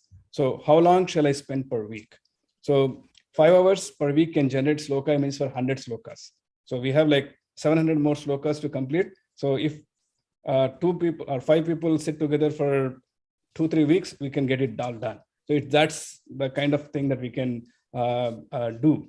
I have templatized everything. So I have the process of end to end, and that somebody can take up and just send me the images that I need for the video. And video editing can be done. I can teach that also if somebody is interested. So this is a great opportunity for kids as well as adults to learn something fun. What will I get from this? Bliss of being part of the voluntary work. and a good knowledge of visual video editing software tools, which is a very good thing for kids of all ages, especially kids in high school. It's an awesome opportunity. And accomplishment of posting something on Shoe. This is a very good credit that people can have for themselves, especially kids. So please let us know, please let me know, anybody who is well-versed with this software, or even if they don't have any great knowledge, a minimal operational knowledge of computer is enough for following the instructions I'm going to provide. So please let me know, please send me those contacts so that we can get this Gita Yajna done pretty sooner. Thank you very much. Thanks for your time. I don't take much of time. So thank you all for staying a few minutes extra. Thank you, Guruji. Namaskaram. Thank you, Vamsi. Now I'll tell you the whole process. Can you come back to normal mode? I would like Lux also to be on the screen with me. Can you get Lux? Okay. Now, can you remove the presentation, please? Okay, Lux, please. Thank you, Vamsi. Lux, please come on board. A lot of interesting things. Whoever wants to volunteer, either the parent can put their own name, and their son or daughter can. I see a lot of people are trying to help. Most welcome. Elders are welcome. And I also want to announce today on Ekadashi, and by Periva's grace, we have been able to establish Brahmavidya Foundation as a non-profit organization. And people who are going to contribute to any activity for Brahmavidya will get credit in the US for their work, both children, kids, adults, and all those things. And whatever work you do, some companies do matching contribution in terms of even they pay for your voluntary work. You can even $28 an hour if you're part of Microsoft, I'm told. And sometimes when you contribute to Brahmavidya, the companies do matching contributions. So I would like Lakshmi to give a brief of this today, so that all of you who do the work for this video become part of the credit, and you also get a lot of other benefits in addition to Punyam, other things. Lakshmi is our secretary and the brain behind our foundation. I will hand over to him. Lakshmi, please go ahead. Thank you. Yom Namaskaram Guruji, Shri Gurubhyo Namaha. Thanks a lot for the words, kind words, Guruji, and very happy to announce that today, being a very auspicious day selected by Guruji, we actually established the Brahmavidya Foundation as a 501c3 nonprofit in North America, in America, USA. So a few notes, we have applied for the nonprofit certification from the IRS, and once we receive it, we will be able to provide tax exempt receipts for all donations to the foundation for running operations. And if you're also volunteering and you work for a company, many of the FANG companies and many companies offer matching contributions for the volunteer hours that you do for recognized 501c3 charities. And we are registered as an educational foundation because Brahmavidya is educational. And so it will be valid with most companies like Beneviti and the like. So if you need any other information, please reach out to me. And once we have the IRS communication on the tax exempt status, we will let everyone know by both email and on the WhatsApp groups.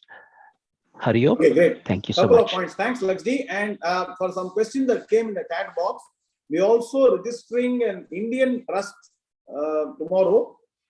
Even the Indian trust will have its own Indian account and those kind of things that goes to the trust in India. There are two different trusts, both because Brahmavidya Foundation Inc. in the US, Brahmavidya Foundation Trust in India, and all the benefits that come with ATG in India will happen here, and 501c3 will happen in the US.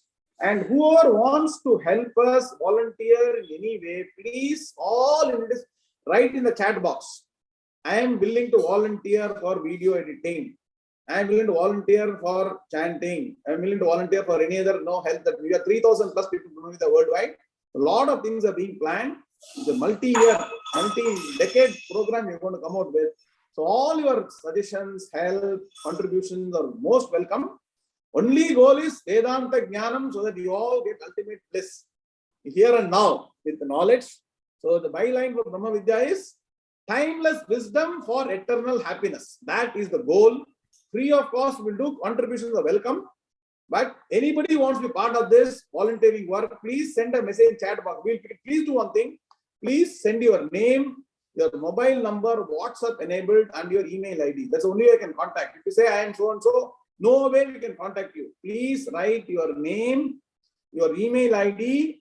Raghavendran Upadhyaya. I'm very happy. Please write your name, because chat box doesn't recognize anything else. I can only go by the mobile number, email ID, and the name. Kindly put your name, mobile number, email ID, and preferably the location you come from, because we are doing global classes.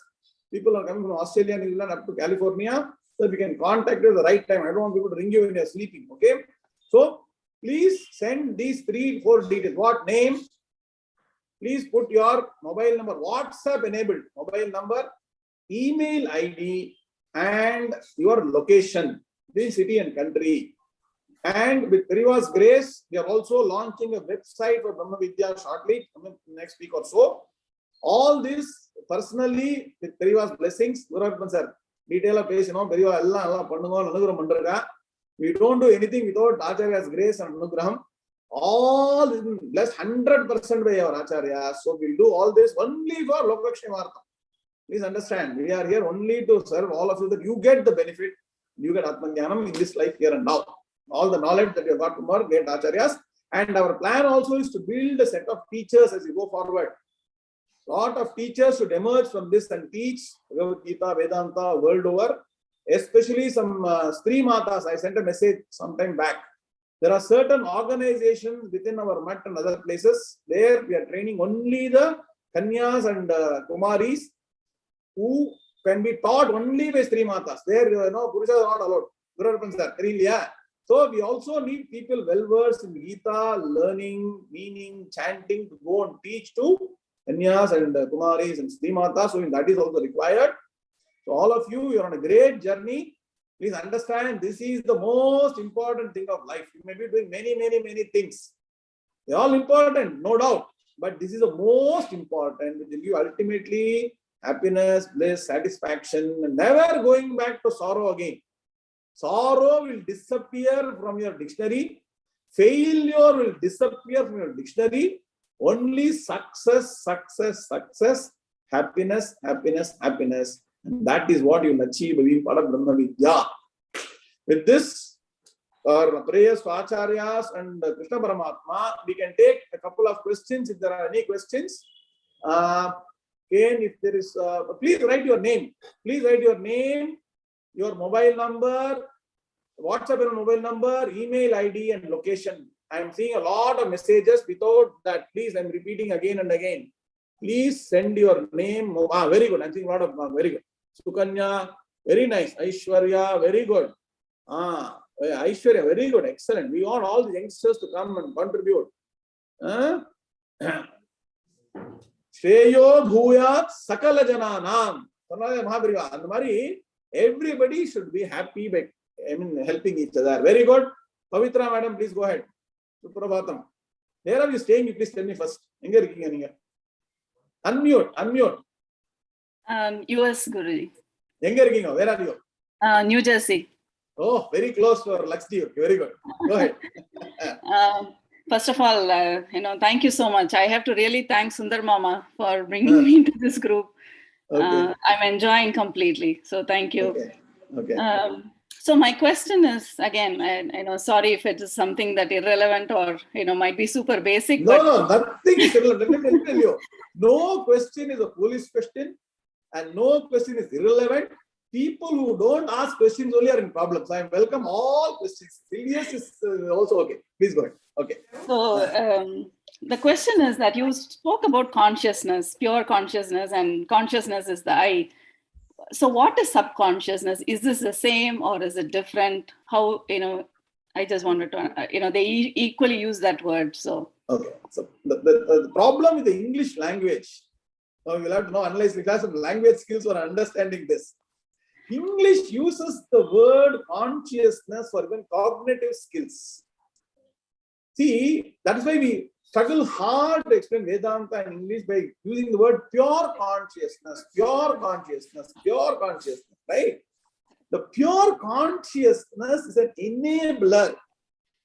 It's an enabler even for knowledge, enabler for memory, enabler for recognizing the I in me, bereft of all the adjuncts. When you get up in the morning, the first thing that comes to mind, I told you in the last class, is the thought I. That I itself is disconnected from your body. For a moment, you will not know. I am a Stri or Purusha, I am a Hindu, you will not know that for a second. But like supercomputer minds travel so fast that quickly you start attaching yourself to all these things. So, from Vedanta standpoint, the pure consciousness is called Atman. Okay. Now, I also told you, when you are deep sleep state, Sushupti Avastha, who are you? Do you know that you have a body? Do you know your so-and-so's daughter, so-and-so's mother, sister? No, right? But did you exist or not? Yes. You existed. How do you know you existed? Next day you are getting up, right? You're getting up and recognizing. Yah pratya vijnayate. Say. So, then next day when you recognize, recognition it is called. You recognize you existed through your deep sleep state when you went to sleep. That means you existed, but not as his body, not as his thought, not his mind, not as intellect, organs, right? That is called pure consciousness. Please write down. That's called Atman in Sanskrit, in Vedanta. Now, English language is very strange. They have mixed up the pure consciousness with the mind. That's why I was telling you, scientists don't accept consciousness. You go to any scientist, they don't accept consciousness. They think consciousness is a product of the mind. That's what they think. Very nice subject, metaphysical. Okay, anyway, get to the point. Scientists don't accept. That is why science and biology and medicine, all those people have taken the consciousness to be associated with the mind. And then they break this consciousness into various levels. Consciousness, which is externally aware of things in the world, which is perception of the entire world. One consciousness. Then there's a subconsciousness, something that is not immediately recollectable or recognizable, but comes on some tickling or pricking or something, it will come. Subconsciously, it is there. That will come. Some point it will come with a lot of gusto. There. Subconsciousness. Something called a subconsciousness, which we will discover very rarely. Sometimes it manifests as dream, or sometimes it manifests special situations. Sometimes when people go to deep meditation, they discover certain things that is there in the subconsciousness. So, if you follow what science is saying, consciousness, subconsciousness, subconsciousness, it has to do with awareness, knowledge, memory, and retentive power. Write down these four. So, as per popular, what you call the terms they use, the consciousness is nothing but memory, mind stuff. The total conglomerate, all the thoughts that have been accumulated and present in this brain or so-called whatever you got, the storehouse of memory, chittam we say in Sanskrit. In our Vedanta, we split the mind into four different aspects. Chittam, buddhi, manaha, ahankara. The chittam is called as mind stuff, or the storehouse of all your knowledge or memory. And that is at various levels. It is external, internally it is subconscious, then subconscious. It manifests at various. See, for external, you don't need any great dhyanam. You see in the eyes, you know what is it, right? So that is very, very literal, very, very natural. 𝐈𝐦𝐻𝐨𝐫𝐭𝐚𝐽𝐻𝐴 says. That is very simple. To discover something subconscious, it will take some other happening or event. Subconsciousness is your own addiction, other things that are there that you will not know. You will recognize under special situation, like Arjuna discovered in front of Bhishma, Drona, that will come out into active memory and torment you or whatever. So those are the three aspects of nothing but your own memory or thought, retention, and those things. That should not be confused with the pure consciousness, which is an enabler. To give an example, current, electric current is common to all devices run by current. A tube light, a normal light, a computer, no, whatever is there, the current is common, electricity is common. It should be thought of as equivalent to consciousness. That is not consciousness. In Sanskrit, example means only one aspect you should take. Upama 𝐂𝐸𝐻𝐸𝐽𝐸 we say. So just like the current is common to everything, but its manifestation of heat, light, computer, anything is different. This consciousness or is an enabler of existence for every entity, and it is common to everything. It is different from the mind, which is what is called, no, in your language, understanding, knowledge, no, chittam, subconscious, subconscious. Unfortunately, English is terminal is very difficult, but you understand this. That's why I say Atman use pannungo. Don't use self, don't use soul, use Atman. For understanding this English language. You understood the difference? Yes. No? Yes. Okay. Okay. Hari Om. Thank you. All the best. Okay. Thank you. Okay. Yes, madam. Radhika, madam. Hari Om. Unmute pannungo. Unmute pannungo. Yes. Yeah, yes. Hari Om.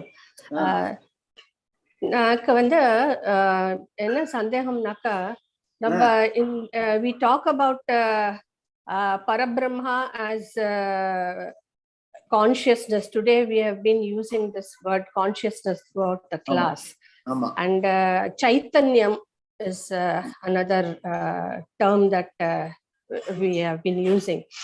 Now this, my understanding so far was that Chaitanyam is something which pervades the entire creation. Yes. Irrespective of whether that thing is Chetana or Achetana, like sentient or non-sentient being, the Chaitanyam pervades everything.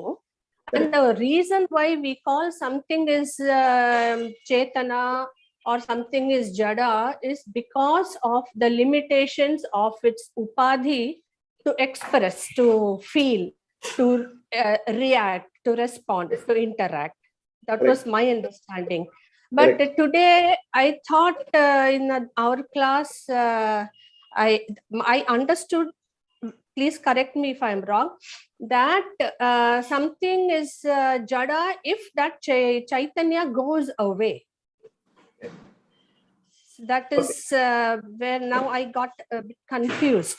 So I thought the Chaitanya will be there, but probably if somebody is dead, a living person, living being dies, I thought it was the Prana Shakti which goes, but the Chaitanyam still remains. And if the Prana Shakti goes, the Upadhi, the body is no longer able to act or do anything, speak, work, anything. So that was my understanding, but today I got confused.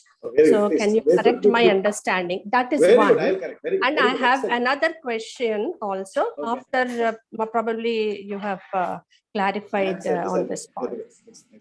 First thing, good. Now, first of all, since you have studied a bit of Vedanta, which I see you studied a bit of Vedanta, Pranam itself is Jadam. So write down that. Okay, Prana Shakti is not Chaitanyam, so that you are very clear about it. Prana itself is Jadam. Okay. Now, this Shuddha Chaitanyam, what we say is pervading everywhere. If you say it is pervading everywhere, what is the use? The air is there everywhere. Until air goes into your body as prana, inhalation and exhalation, you are not going to live, correct?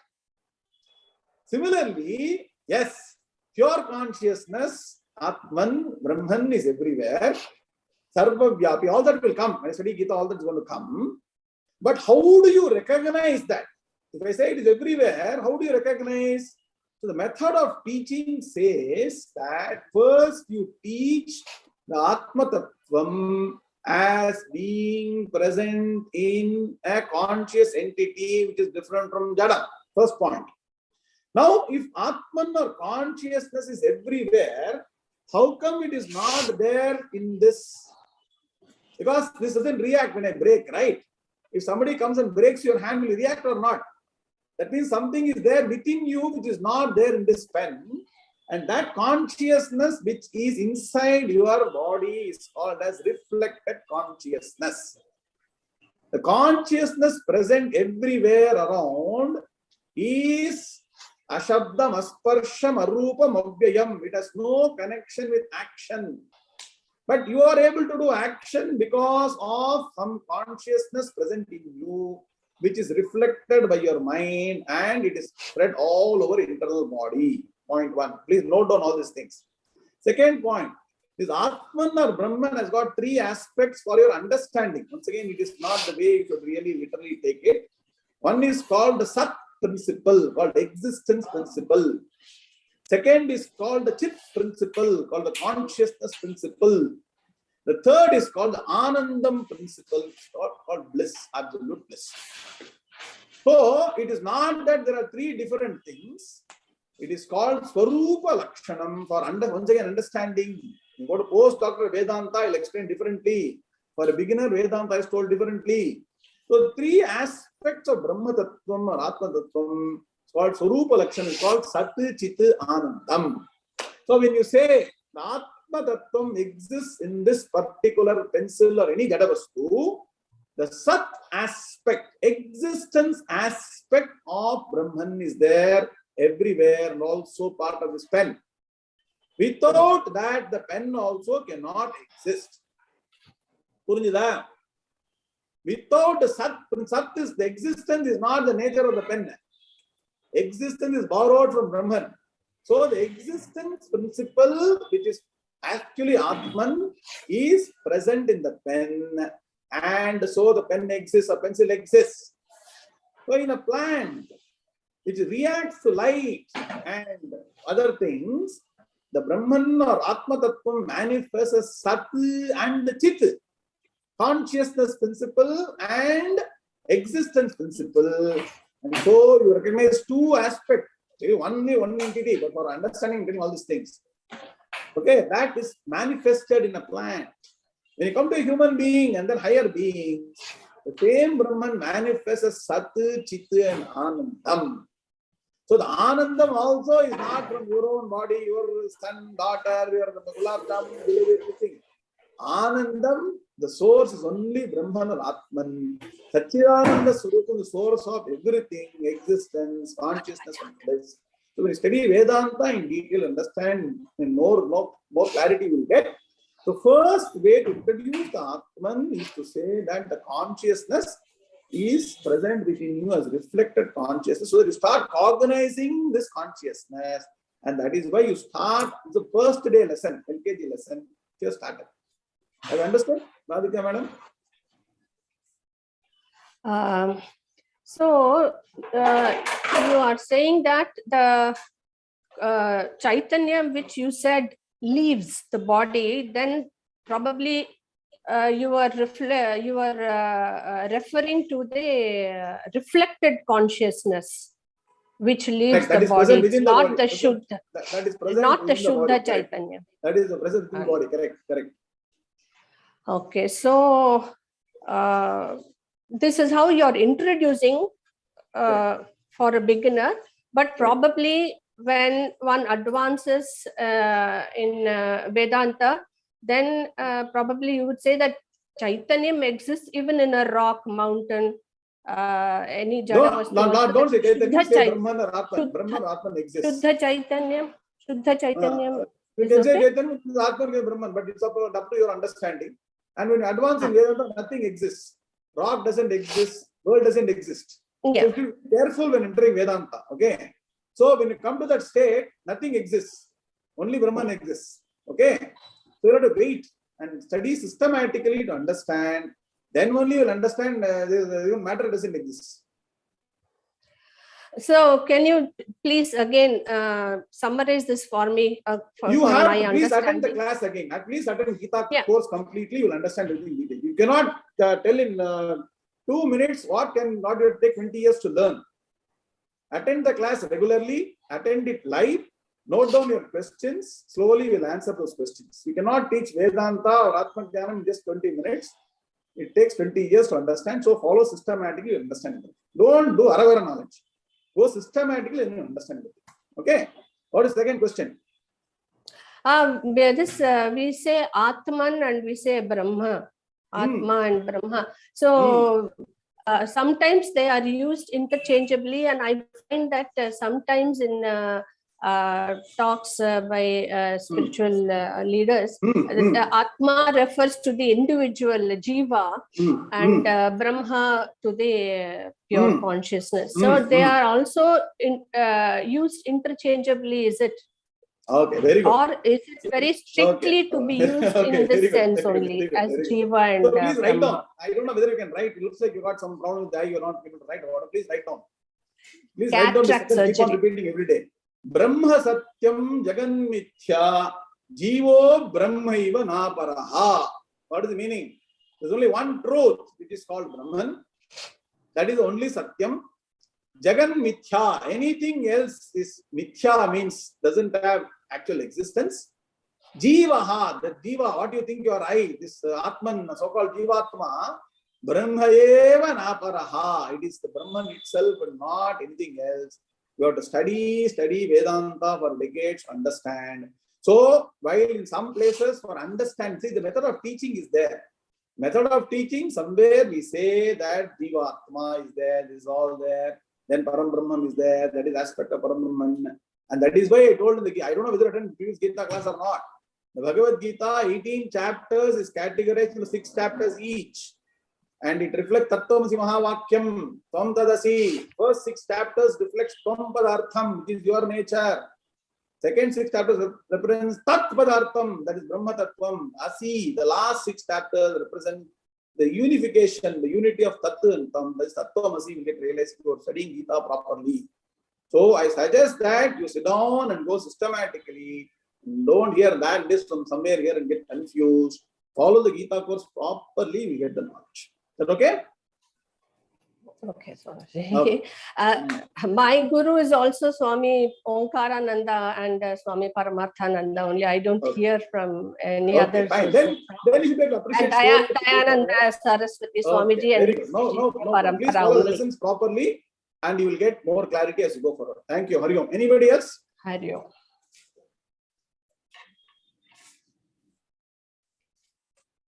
Namaskaram, Guruji. Seshadri sir, please go ahead. In today's description of examples of Drik Drishya Vivekaha, it makes the term Atmanyanam a bit paradoxical to me. Okay. Because the examples I heard were, for example, a pencil is external to me, it is not me. Correct. I also thought I heard you say, if I know something, it is not me. Correct. So if I take the term Atmanyanam literally, it is knowing Atman, which is probably, it's too literal a translation, and that's not the experience. So Correct. I just wanted to get a clarity there. Very good, very good. Excellent. So I believe you are coming for the Taittiriya Upanishad class, right? Yes. Yes or no? Huh? Yes. Yes. In that, there is one mantra. I hope you remember all these things. Yeto vacho nivartante aprapya manasa saha anandam brahmano vidwan nabibheti kadachaneti. The mantra, I hope you remember that. It comes twice in Anandavalli. What does it mean? The Atman is something that cannot be comprehended by the mind. Atman is something that cannot be explained by words. Eto vacho nivartante. That principle from which the words return without being able to explain. Aprapya manasa saha, which tattvam the mind cannot comprehend. There is no way you can say that I have literally known the Atman like the way I know the pen. Are you getting the point? Yes. So there is no way you can say, apply that law to the Atman, that I know the Atman, so I am not the Atman. Right. You are knowing the Atman because of Atman. Right. So you can never separate the subject object from the Atman. As an Atman principle, you cannot separate subject object. At that place, the object merges with the subject. Okay. In fact, the word Atman in Sanskrit purely means I. Write down that, please.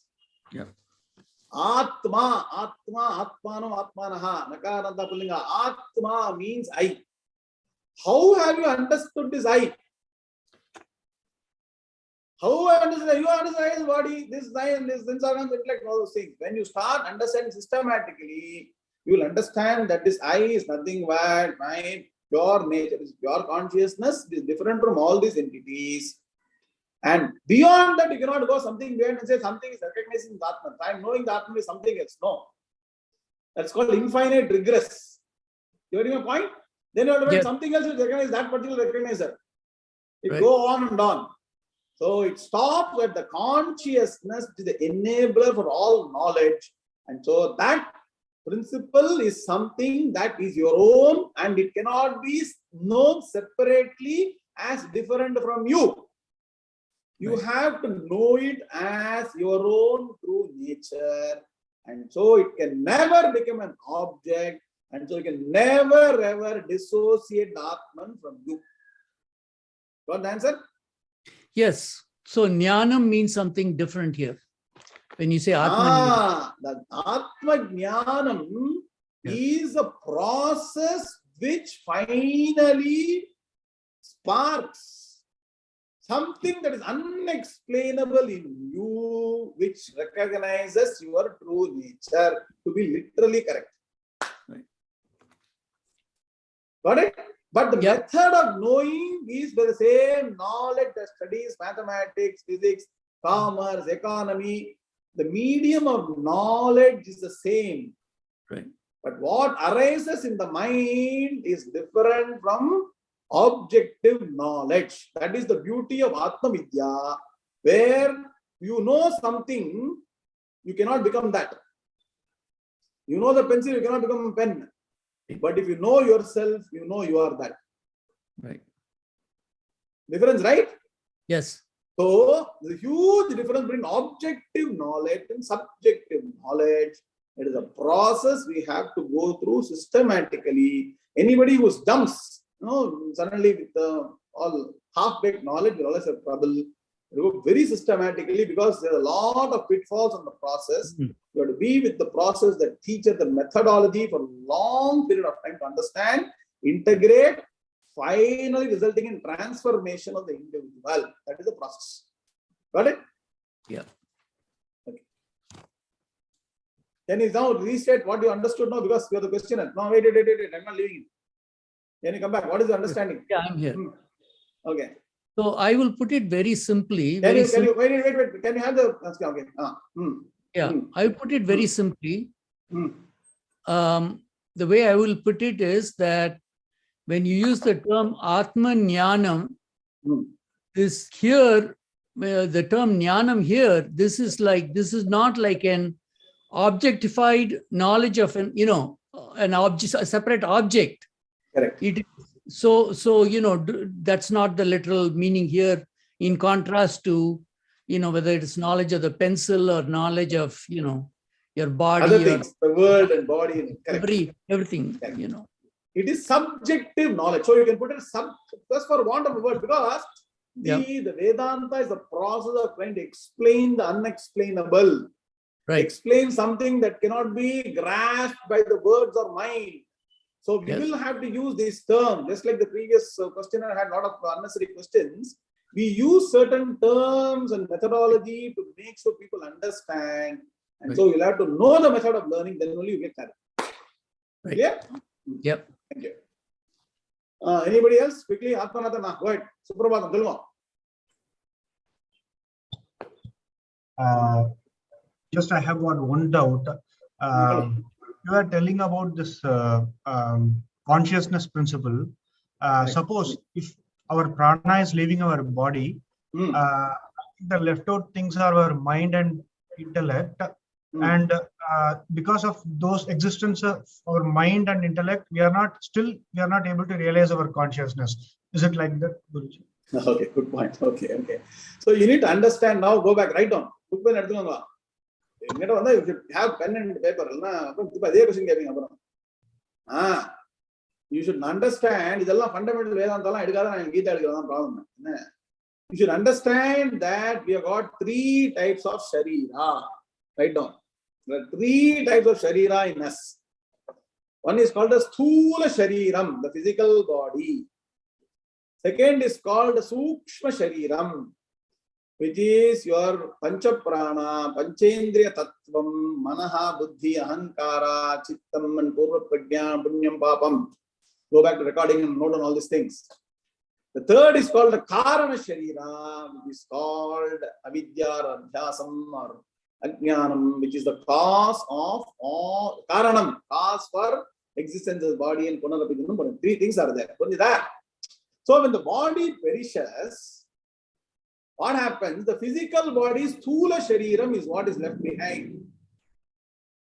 The sukshma shariram, karana shariram, which leave the body. Sukshma shariram enna solranga poi recording kelunga. Manas adula irukke, manas inga illa. Buddhi anga irukke. Pura prajna anga irukke, prana shakti anga irukke, pancha pran, panchendriya tattvam irukku, panchendriyam illa.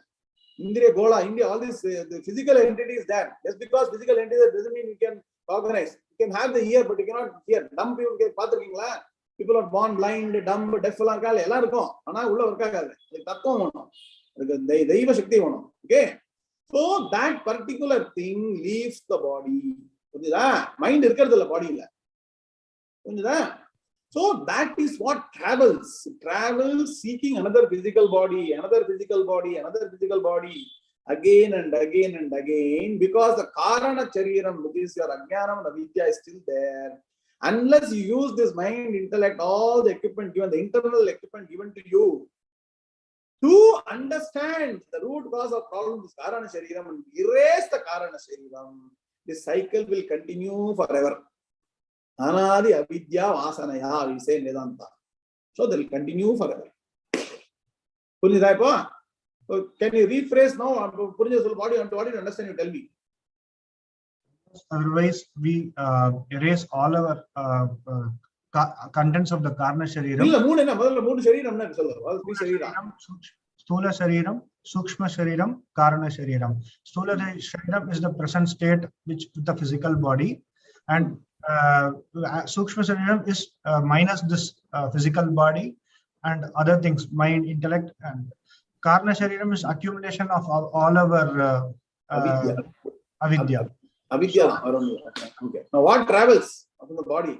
Sukshma shariram and karana shariram travels, and karna shariram is the cause of punarapi jananam, punarapi maranam. Only that. The process is to understand and erase the karana shariram.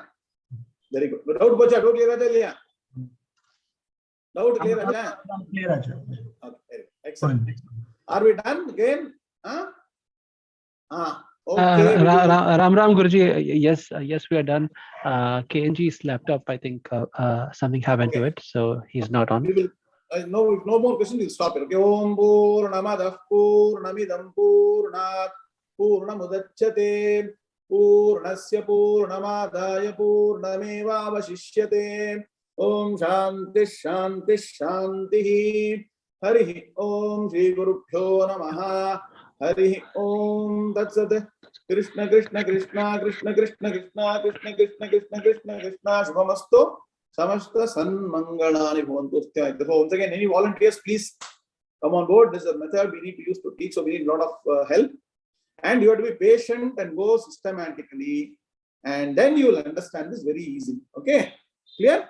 We'll see you next Saturday, morning US time, evening 7:30 India time. 7:30. Hari Om. That's it.